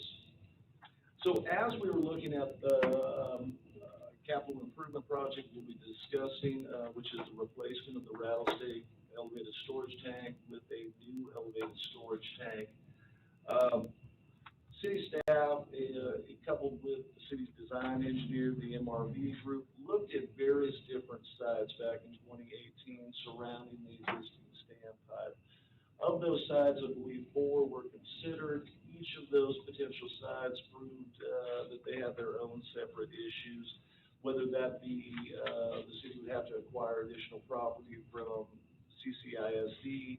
Another location would put this elevated storage tank right next to single-family homes, which, you know, obviously aesthetically unpleasing. So as we move forward with the development of the Rattlesnake elevated storage tank project, negotiations began between city staff and Mr. Jay Manning to discuss an alternate site, which is to the east of the existing standpipe. It's a wedge-shaped property, as you'll see in the next agenda item attached to the special warranty deed. It's approximately 0.65 acres. But as part of those negotiations, Mr. Manning also owns property right next to the existing property, which is the subject of this item, that also contains an existing cell tower that he leases out. Originally, that was leased out by his father, Curtis, but he has an existing lease on the site.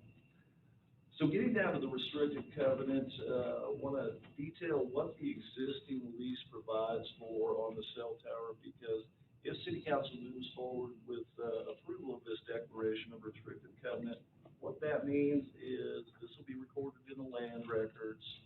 It'll prevent the city from moving forward with any other private leases of this property following the expiration of the existing lease. So it restricts our use of this property for those purposes. It does not, however, restrict our use for public purposes, so bona fide city purposes. So as background, again, the existing lease was originally entered into in 1997. That lease was amended and restated in 2014. As part of that amendment and restatement in 2014, the lease was extended for a period of 60 months. That was the initial term, and also provided for 4 additional extended terms of 60 months each. Based on this extension, the current lease on the property will expire December 31st, 2038. And once again, if City Council moves forward with this authorization, in 2038, the city will be prohibited from either extending this existing lease or getting a new leasehold interest in the property. However, the restricted covenant contemplated here is basically a condition of the next item, which is a grant of the special warranty deed for the new property, and also the access easements and temporary construction easements associated with basically acquiring that property, accessing that property, and constructing a tank on that property. I know I said a lot there, but with that, I'll answer any questions you may have. Council, we have any questions of Scott? Mayor Diaz, Mark Payne. Yeah, you threw me there with that one statement about in 2038, what happened? 2038, the existing lease, for the cell site expires. Any other questions?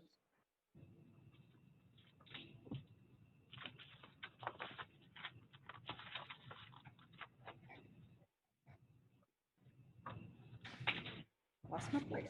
At this time, I'll invite public input if there's anyone that wishes to provide public input on this item. Ryan, are we still *9 to be recognized? That is correct. Yes, ma'am, *9. So if you want to be recognized on the phone, please press *9, or if you're in the audience, please approach the podium and be recognized if you wish to provide public input on this item.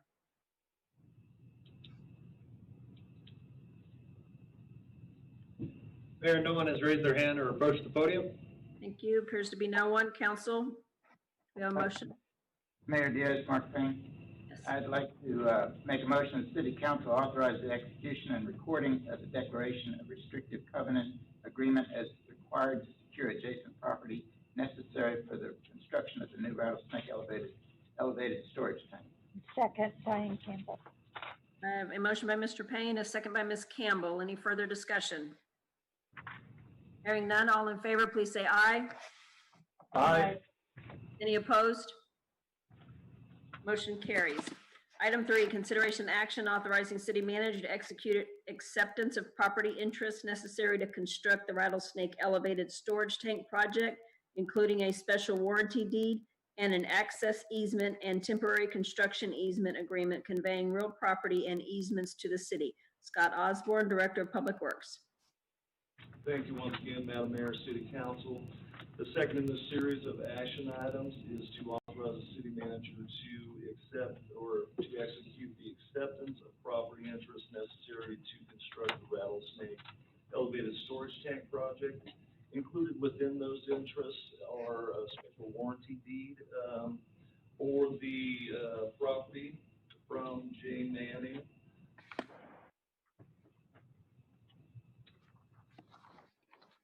Approximately 0.655 acre parcel of property that's located near to the existing Rattlesnake standpipe area. It also includes the conveyance of one permanent access easement and one temporary construction easement for construction purposes. The temporary construction easement will expire under its own terms at the time of completion of construction. With that, city staff would recommend city council grant the authorization requested, and I'll address any questions you may have. Thank you. Council, we have any questions of Scott? No, ma'am. No. This time I'll invite public input. If there's anyone that wishes to provide public input on this item, please press *9 on your phone or approach the podium. State your name and address for the record.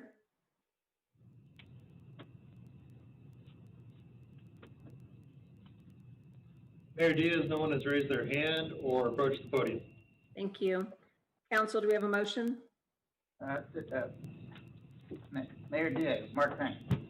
I'd like to make a motion, the city council authorize the city manager to accept the special warranty deed and access easement and temporary construction easement on behalf of the city and file the same in the Coryell County Public Land Records.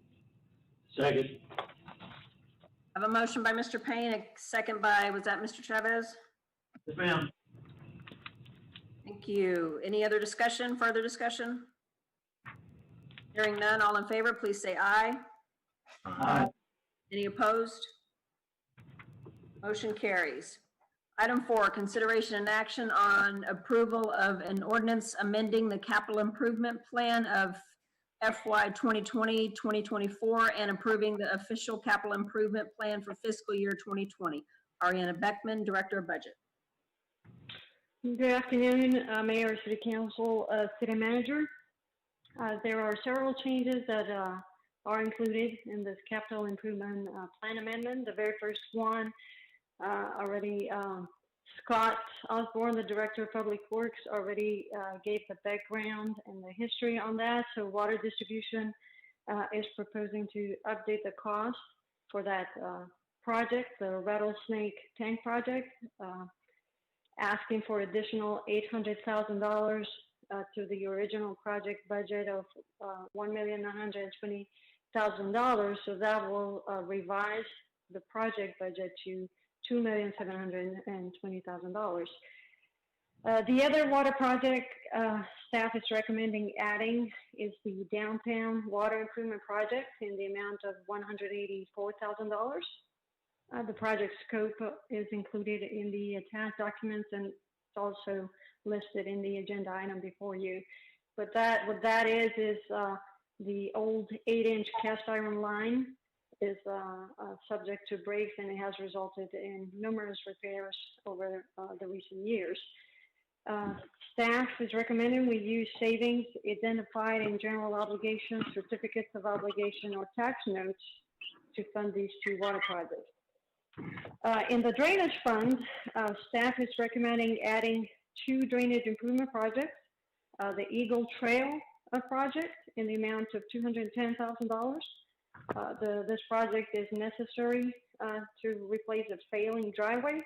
The second project we're recommending funding is the North Main Street Colonial Plaza culvert replacement in the amount of $53,255.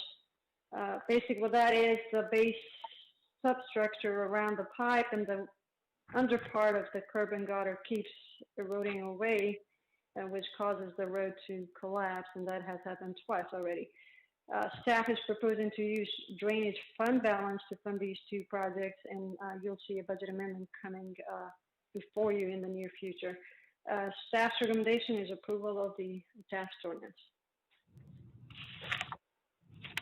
Thank you. Council, we have any questions of Ariana? Hearing none, at this time, I'll invite public input. If there's anyone that wishes to speak on this item, please press *9 on your phone.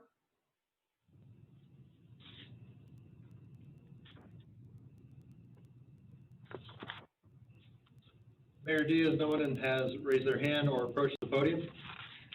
Thank you. Council, we have a motion. Diaz, Mark Payne. I make a motion, the City Council approve ordinance number 2020-62, amending the capital improvement plan for fiscal year 2020-2024, and approve the CIP for the fiscal year 2020. Second. Ms. I Cortland. have a motion by Mr. Payne, a second by, was that Ms. Cortland? Yes, ma'am. Any further discussion? Hearing none, all in favor, please say aye. Aye. Any opposed? Motion carries. Item 5, consideration and action on awarding a bid and authorizing the city manager to execute a contract with Phoenix Fabricators for the award bid of number PW 2020-52-82 Rattlesnake Mountain 750,000 gallon elevated storage tank project. Scott Osborne, Director of Public Works. Thank you once again, Madam Mayor, City Council, Mr. Davila.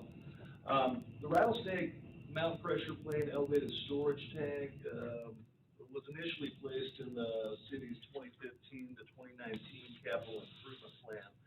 This new tank will enable the city to meet the future growth in the Rattlesnake Pressure Plane to the south. Additionally, the new tank will improve water quality issues that are experienced at the existing standpipe by minimizing the amount of water stored below the elevated storage limits for that pressure plant. This tank will consist of constructing an elevated storage tank for the Rattlesnake Mountain Pressure Plane to replace the existing standpipe, which is approximately 670,000 gallons. The new tank will be 750,000 gallons. With an elevated storage tank, slightly higher maximum water surface elevation. This project also contemplates improvements to the 7-mile pump station and installation of pressure reducing valves to better manage the pressures within the Rattlesnake Pressure Plane, and was originally developed as part of the city's water master plan. The 2017 version provided the necessity as well. The final design for this project was completed in June of 2020. This tank was advertised for bids on July 7th and 14th, and bids were received on August 18th, 2020. The city did receive 3 competitive bids for this project.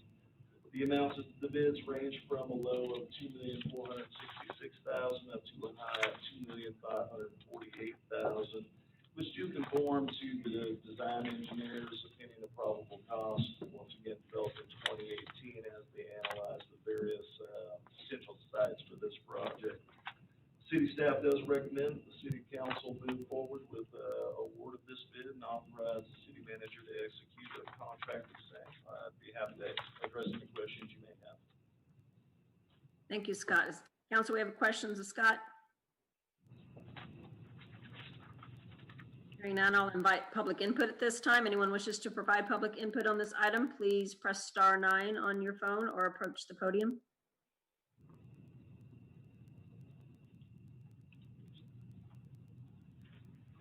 Mayor Diaz, no one has raised their hand or approached the podium. Thank you. Council, we have a motion.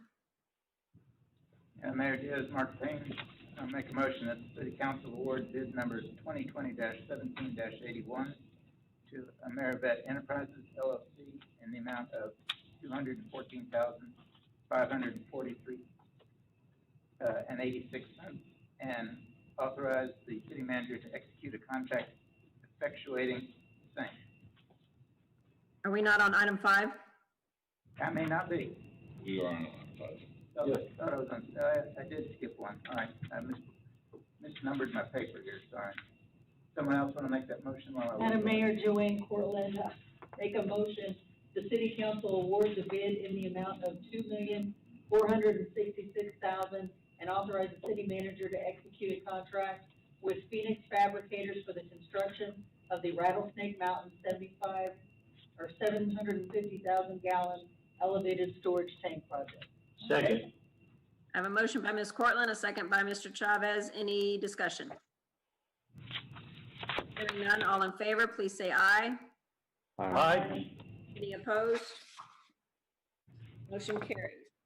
Item 6, consideration and action on awarding a bid and authorizing the city manager to execute a contract with Amerivet Enterprises LLC for the award bid of number 2020-17-81 Utility Facilities Improvements, Project 305 South Main Street. Scott Osborne, Director of Public Works. And my final item for the night, thank you, Madam Mayor, City Council. This action item is the long-awaited utility facility rehabilitation project. As you may recall, post-Fathom, City Council directed staff to start looking into what options do we have for our utility administration group that are currently housed in 2 suites of City Hall, which, and I quote, is less than ideal in terms of service and actual functionality in that area. So going throughout the end of 2019 into early 2020, the city secured the services of Coyote Design and Build to develop plans for this rehab project. They completed those plans, and we worked those internally through staff and design engineer to come up with an estimate of probable cost. Back in April 21st, 2020, we came to City Council with an estimate of what we were looking at to rehab that, and also furnish it, and complete some additional IT related work. Came up with an estimate to renovate at approximately $222,000. City Council at that point established a budget for this rehab in the amount of $250,000 for this project. So moving forward, after establishing that budget, we finalized the plans. We went out for bids in June, late June and early July. Bid packages included a base bid and 2 alternatives. Base bid included basically mobilization, demobilization, electrical, mechanical, plumbing, foundational work, additional interior and exterior work, and also site work. Alternate 1 consisted of removing and hauling off some partitions that are inside the building, and alternate 2 consisted of demolishing the existing retaining wall on the north side of the building, basically on the outside drive-through lane. It's that's why we scoped that into this project. So, bids were received and opened on July 4th, 2020, and 5 bids were received. A copy of that tabulation is included in your packet. The lowest responsible bidder, after vetting references and previous work, was Amerivet Enterprises LLC. Their bid came in for the base bid in the amount of $214,543.86. Due to budgetary constraints established under that 250, I did pull out the ad alternates, removing the partitions. We're going to have a team party and go and remove that stuff ourselves. Relating to the retaining wall, had Mr. James Mullen take a look at that. Although there are some hairline cracks in that wall, it's still stable at this time, so my thought is to move forward in the future with city crews and our operational budget to have that replaced. But with that, the staff does recommend the city council move forward with the award of the base bid in the amount of $214,543.86. And I'd be happy to answer any questions you may have. Council, we have any questions for Scott? Mayor Diaz, Mark Zink. Yes. Unfortunately, I haven't had a chance to actually look at that. Is it gonna cause any problem to redo that wall after they're open? Because it's gonna be a busy place. Right, and that's a consideration we would have to take into, a circumstance we'd have to take into consideration. Obviously, we wouldn't be doing around the 1st of the month or the 15th, but would plan a time where we could shut down that outside lane. The outside lane is actually really for travel around traffic. The window will be the one that's used, so we could potentially shut that down while we complete that work. And what happens to travel around, because the only way out, if it's going the wrong direction, out of one way. We'd have to put up some temporary traffic control. Is it wide enough for two-way traffic? With some creative turning movements. The parking spaces are also angled the other direction. Right. And with the small hairline cracks in the wall leaning, I'm concerned we're gonna have to take that out completely so we can put dead men in there for that retaining wall, because to me it indicates that there's a weakness in the ground underneath. And if we just try to put a new wall up that's straight, we're gonna have the same problem. So how much money are we talking about, extra $9,000? Right now, the alternate bid came in at $9,375 for that Okay, alternate. city manager, do we have any money available to throw into that, or does the council have to look for some other money if we wanna go ahead and do that repair now? Brian Haverlaw, city manager. As far as the available funds, the water and sewer fund has a fund balance.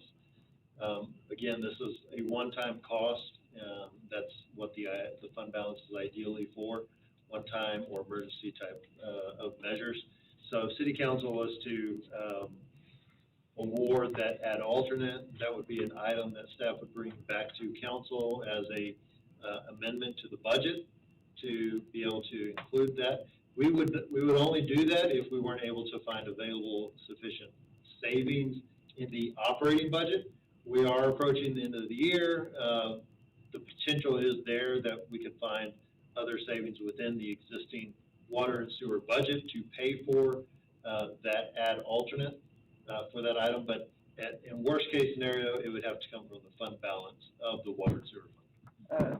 To the city council, imagine the city hall right now with the water department over there. They've got a wide street there where the park, you can back out and you could turn around if you wanted to and go out the other way. This is not that wide. And you think we have problems with the water department now with complaints. I think we need to find this other $9,000 and fix that retaining wall before we open that up and then have that problem. That's my idea. Mayor Diaz, Diane Campbell, I agree with Mark, but in a discussion with our city manager, Mr. Haverlaw, there was another bid for the alternative piece for $7,800, and the discussion we had is maybe bidding that separately. from this bid. We might be able to get it done less expensively, but still do it in the same time frame. I don't have a problem with doing it cheaper, I just, as long as it's done well. It's just, I think it needs to be done before we open it up. I agree. Mayor Diaz, Ryan Haverlaw, if council wants to, do that project, it really needs to be part of this bid then. If we're gonna do it later, yes, we can bid it out later, as a separate item. If we do it now. If we're gonna do it now, it should be included as part of this bid, that way it can be coordinated with one contractor. Okay. And I'd also like to point out, anytime you start pulling off, little scopes of work like this, although they were bid at $7,800 based on throwing another bid in for the entire project, contractors like to, basically have their bids to provide that, to basically cover that overhead and also provide that profit. So in this instance, if you take that discrete component out, you're probably gonna see additional costs for, the insurance, the bonds, things like that that would be associated with doing this alone rather than as part of a bigger project. Okay. And you'd have the coordination issues and the accountability issues. We'd have to chase down a different contractor rather than, one that did the entire project. I support using the same contractor and executing.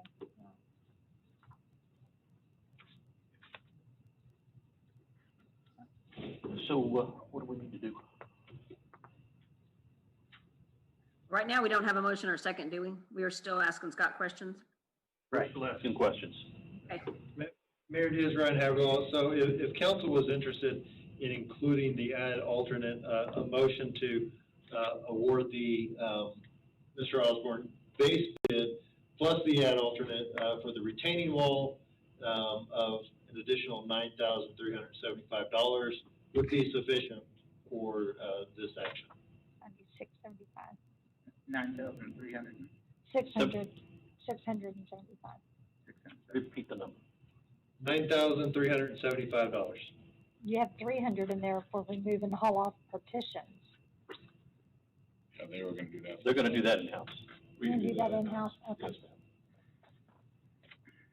Mr. Osborne said we were gonna have a party to do that. Okay. We're gonna have a I party. thought that was for the partition. Sounds like- We sounds got like lots of fun. parties. Partition party. Mr. Haverlaw, Alrighty then. You can identify $9,375 to pay for the addition?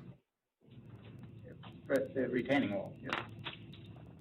So, Mayor Diaz, Ryan Haverlaw, as I stated before, we will look in the operating budget, as we're approaching the end of the year to try and identify those savings. If those cannot be identified within the existing operating budget, staff would, bring forth a budget amendment to allocate that funding from fund balance. Okay, and so I guess we'll find out if council's willing to do that with a motion. So I'll entertain a motion if discussion is over. I have one more question, Jay Manning. So the total amount would be $223,918.83 for the, Everything all in. for alternate one plus the standard bid. Okay. Thank you. Need a motion? Okay, Mayor Diaz, I'm gonna attempt the same motion again on the right one and, add this other one to it. So I may need assistance. I'd like to make a motion that the, City Council award bid number 2020-17-81 to Amerivet Enterprises LLC in the amount of Mr. Manning, what was it? $223,918.83. -3 cents, or .3 cents. 83. 83 cents. And authorize the city manager to execute a contract effectuating the same. Second. Do I need to include the, Alternate bid. the, alternate, or the, retaining wall? Asking a question. How should that read? You just include it with the price. Okay. Is that good enough? What did you say? Mayor Diaz, Ryan Haverlaw, Yes. Can we make that 86 cents? I know I'm being stickler about 3 cents. Okay, I'm sorry. 86 cents. okay, if I'm going on record for it, I'm gonna add it up myself. Well, I just asked if that was right, Mark. Yeah, it was right. You did. I have a motion by Mr. Payne and a second by Mr. Manning, if we have the amount right. Is that correct? 223, 918, 86. 86, I think. Any further discussion? Hearing none, all in favor, please say aye. Aye. Any opposed? Motion carries. Item 7, consideration and action to authorize city manager to complete the purchase process for the installation of 5 shade canopies. Jeff Stoddard, Director of Parks and Recreation. Thank you, Mayor and Council. Before I get started on this agenda, I might just like to recognize two of the members of the advisory board who are in attendance tonight. We have Adam Radman, who's the chair, and Craig Foster, who is place 8. In 2016, City Council approved a 5-year capital improvement plan for park improvements. We've completed phase 1. We've also completed athletic field lighting on field 4 and field 9. And we're currently in the selection process for the engineer architect for the restroom phase, for the restroom project at City Park. Since that time, we've been working with the advisory board on prioritizing some capital improvement projects. And on September 10th, 2020, the Quality Life Board met and recommended 5 canopies be installed in the following locations: City Park over the large playground, City Park over the small playground, High Chaparral Park, South Park, and the Hills of Cove Golf Course driving range. Staff has received 2 buy board bids and 1 pitch bid. The 2 quotes were submitted from the Playroll Group Incorporated in the amount of $168,073.62. Red River Recreation in the amount of $165,465.05. And the Playground Shade and Servicing Depot in the amount of $149,897. All the materials used in the construction of these canopies are similar in nature and carry the same warranty. With the conversation I had this morning with Mr. Payne, he identified a problem with the Playwell Group's installation quote, where City Park had the 35 by 35 quoted as $9,432, and a larger canopy at South Park, which was 38 by 38 at $9,186. Upon contacting the rep, they readjusted the quote by $245.68 to bring the total price for the installation at City Park to $9,186.59. With that, city staff recommends the city council authorize the city manager to complete the purchase process of purchase and installation of the above mentioned 5 shade canopies from the Playground Shade and Servicing Depot in the amount of $149,897. Thank you, Mr. Stoddard. Do we have any questions of Jeff? Hearing none, I'll entertain a motion. One question. How long are these expected to last? The canopies itself are a 10-year warranty, and the structure is a 15-year warranty. Okay. So about every 10 years you have to Yes, replace sir. material. And we'll put these on the capital outlay as soon as they're installed. But, I'm sorry, that raises the question. I was reading it was 10 year for the canopy and 20 year for the structure. If it's 15 years for the structure, then we put a new canopy on, and the structure's only good for 5 years. I'm trying to think where I saw that. Understood the same thing, Mr. Correct. Payne. It is 20 years for the, on the frame and the manufacturer standard for that, from Okay, playground. that makes more Yeah. sense, okay. Understood. Any other questions? Eight mine tonight. Madam Mayor, Fred Chavez. If I may make a comment, I'd like to commend Mr. Stoddard and the Quality of Life Board. I've been sitting on as an observer throughout the last several months, and I'm very impressed with the direction in which this citizen-driven committee is going and the decisions they're making. It speaks a lot to the teamwork that Mr. Stoddard has instilled, and the citizens that are on that committee have definitely raised themselves up and they are truly making the decisions and leading the charge on this, so I commend them all. Thank you for that. This time I'll invite public input. If there's anyone that wishes to provide public input on this item, please press star 9.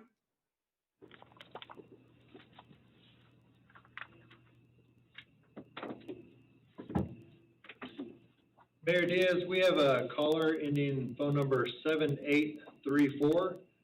Caller, I have unmuted you. Please press star 6 to unmute your phone or unmute your device. Give your name and address before your comment. Hi, this is Oz Gant again, 2413 Merle Drive. I want to say that canopies getting canopies for the park is a great idea. But before we focus on something like canopies, can we first upgrade or remodel the bathrooms? I don't know when the last time those were touched, and I think that's more important than a canopy, as people are always able to bring shade and things of that nature. But not so much a bathroom. And then also getting new equipment for the kids, such as either additional playground or upgrading the ones that the 2 ones that we have currently. There's a couple of swings, a slide, and I feel like there's 7 elementary schools, and if each school has 700 to 800 students, that alone shows us right then and there how many kids are in the city of Coppers Cove, and this is just elementary kids. And I think we should focus on that, being that Coppers Cove is built on or towards families, and we should get more playgrounds and just more things to do for families in the park and more things to do for the kids to do at the park. That's all I would like to say. Thank you. Thank you, Ms. Gant. Jeff, can you give us, the council, an update on the bathrooms? We're not doing this instead of bathrooms. The bathroom project is ongoing. Yeah. Yes, Mayor. So currently, we're in the process of negotiations with an architect firm to be the city's representative during the design build process. We just received their cost of service proposal today, and we'll be going over that with staff and then continue the negotiations. Once the negotiations are complete and we actually hire a architect or engineer, then we can go out for the RFQ, RFP for the design build process for that firm to go ahead and submit their request or their qualifications and then their proposals on what they would do for those 5 restrooms in City Park. So we are moving forward. We haven't put it on the back burner. It is moving along, a little bit behind schedule, but we're doing things as fast as we can. And as for the play structures, that is on the advisory board's agenda. They are looking at putting in a couple of different play structures in 2 parks that don't have play equipment, and that will probably happen towards the end of next year. Thank you, sir. Slow process, but getting things done. We appreciate all your hard work. Thank you. This time I'll entertain a motion. Madam Mayor, Joanne Corlin, I make a motion that the city council authorize the city manager to complete the purchase process for the purchase and installation of the above-mentioned 5 shade canopies from the Playground Shade and Surfacing Depot in the amount of $149,897. Second. I have a motion by Ms. Cortland, a second by Ms. Campbell. Any further discussion? Hearing none, all in favor, please say aye. Aye. Any opposed? Motion carries. Item 8, consideration and action on scheduling a strategic planning and budget workshop. Brian Haverlaw, City Manager. Thank you, Mayor. Mayor and Council, we have talked in the past during our budget preparation that we need to really sit down and have a more strategic discussion about the city's goals and our mission and vision. We actually had a discussion back in February about the city's motto, vision, mission statement, goals, and then COVID-19 occurred, and, we really haven't gotten back to that. I think we have more of a normalcy of how we conduct business, in our meetings now, and, we really need to schedule a, workshop that is outside of our normal meeting schedule, to, finish that discussion on those strategic items, and then really focus on the general fund and services that are provided and that will continue to be provided in the future, either at the level they're at or at a differing level. So I have provided a few date ranges in November to consider scheduling those workshops. I am recommending 2 full days at a minimum for this discussion, because there's quite a bit to discuss, quite a bit of detail to go over. And so the specific date ranges that I provided to council are November 12th through the 14th, or November 18th through the 21st. I have discussed this with Mr. Yancey, as he informed me he would not be here. He said that those date ranges would work,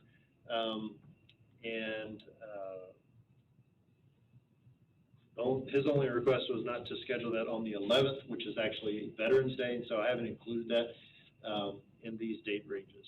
So with that being said, I'll take whatever direction council has on the specific dates to hold our workshops. Council, we're looking at 2 consecutive days on those 2 date ranges. Does anyone have conflicts at this time? I have conflicts in, just a doctor's appointment between 18 and 21. 12 to 14, it works great for me. I can still do it on the 18 to 21, it's just I have a doctor's appointment in the middle of that. What time do you anticipate that we will start? It's up to the council, but if, because I do anticipate these being full day meetings, starting at around 9 o'clock. Okay. I'm good. Works for me. Yeah, the 14th Whichever. isn't good for me. 12 and 13? 12 and 13? 12 and 13 works for me. Works for me. Yeah. Schedule with you for that day. He'll be here anyway. So council, we have consensus 12th and 13th? Yes. How late will we be I would anticipate 4 or 5 o'clock.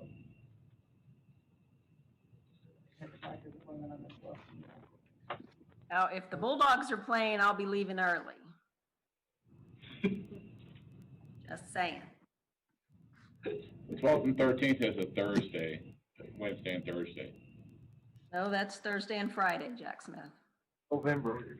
Thursday and Oh, Friday. yeah, you are. The 19th and the 20th actually works better. I'm good for the 19th and 20th. 19th, 20th works for me. I'm fine with that too. So you wanna do it then? I'm good with that too. Still a Friday. So we change it to 19th and 20th? On the thing. Yeah, Yes. yeah, I'll just scribble all this out, no problem, don't even worry about it. We're not. Okay, thank you. Okay. And reports from staff outside entities, advisory committees, and boards. There are none. Items for future agenda. Take it around the horn. Ms. Cortland. Ma'am, thank you. Mr. Chavez. Yes, ma'am, Madam Mayor, I would like to ask for some information be brought to the council. First of all, how are we doing as far as the utility accounts that may be in arrears, that are having trouble making their payments? See if we can get a good number on that.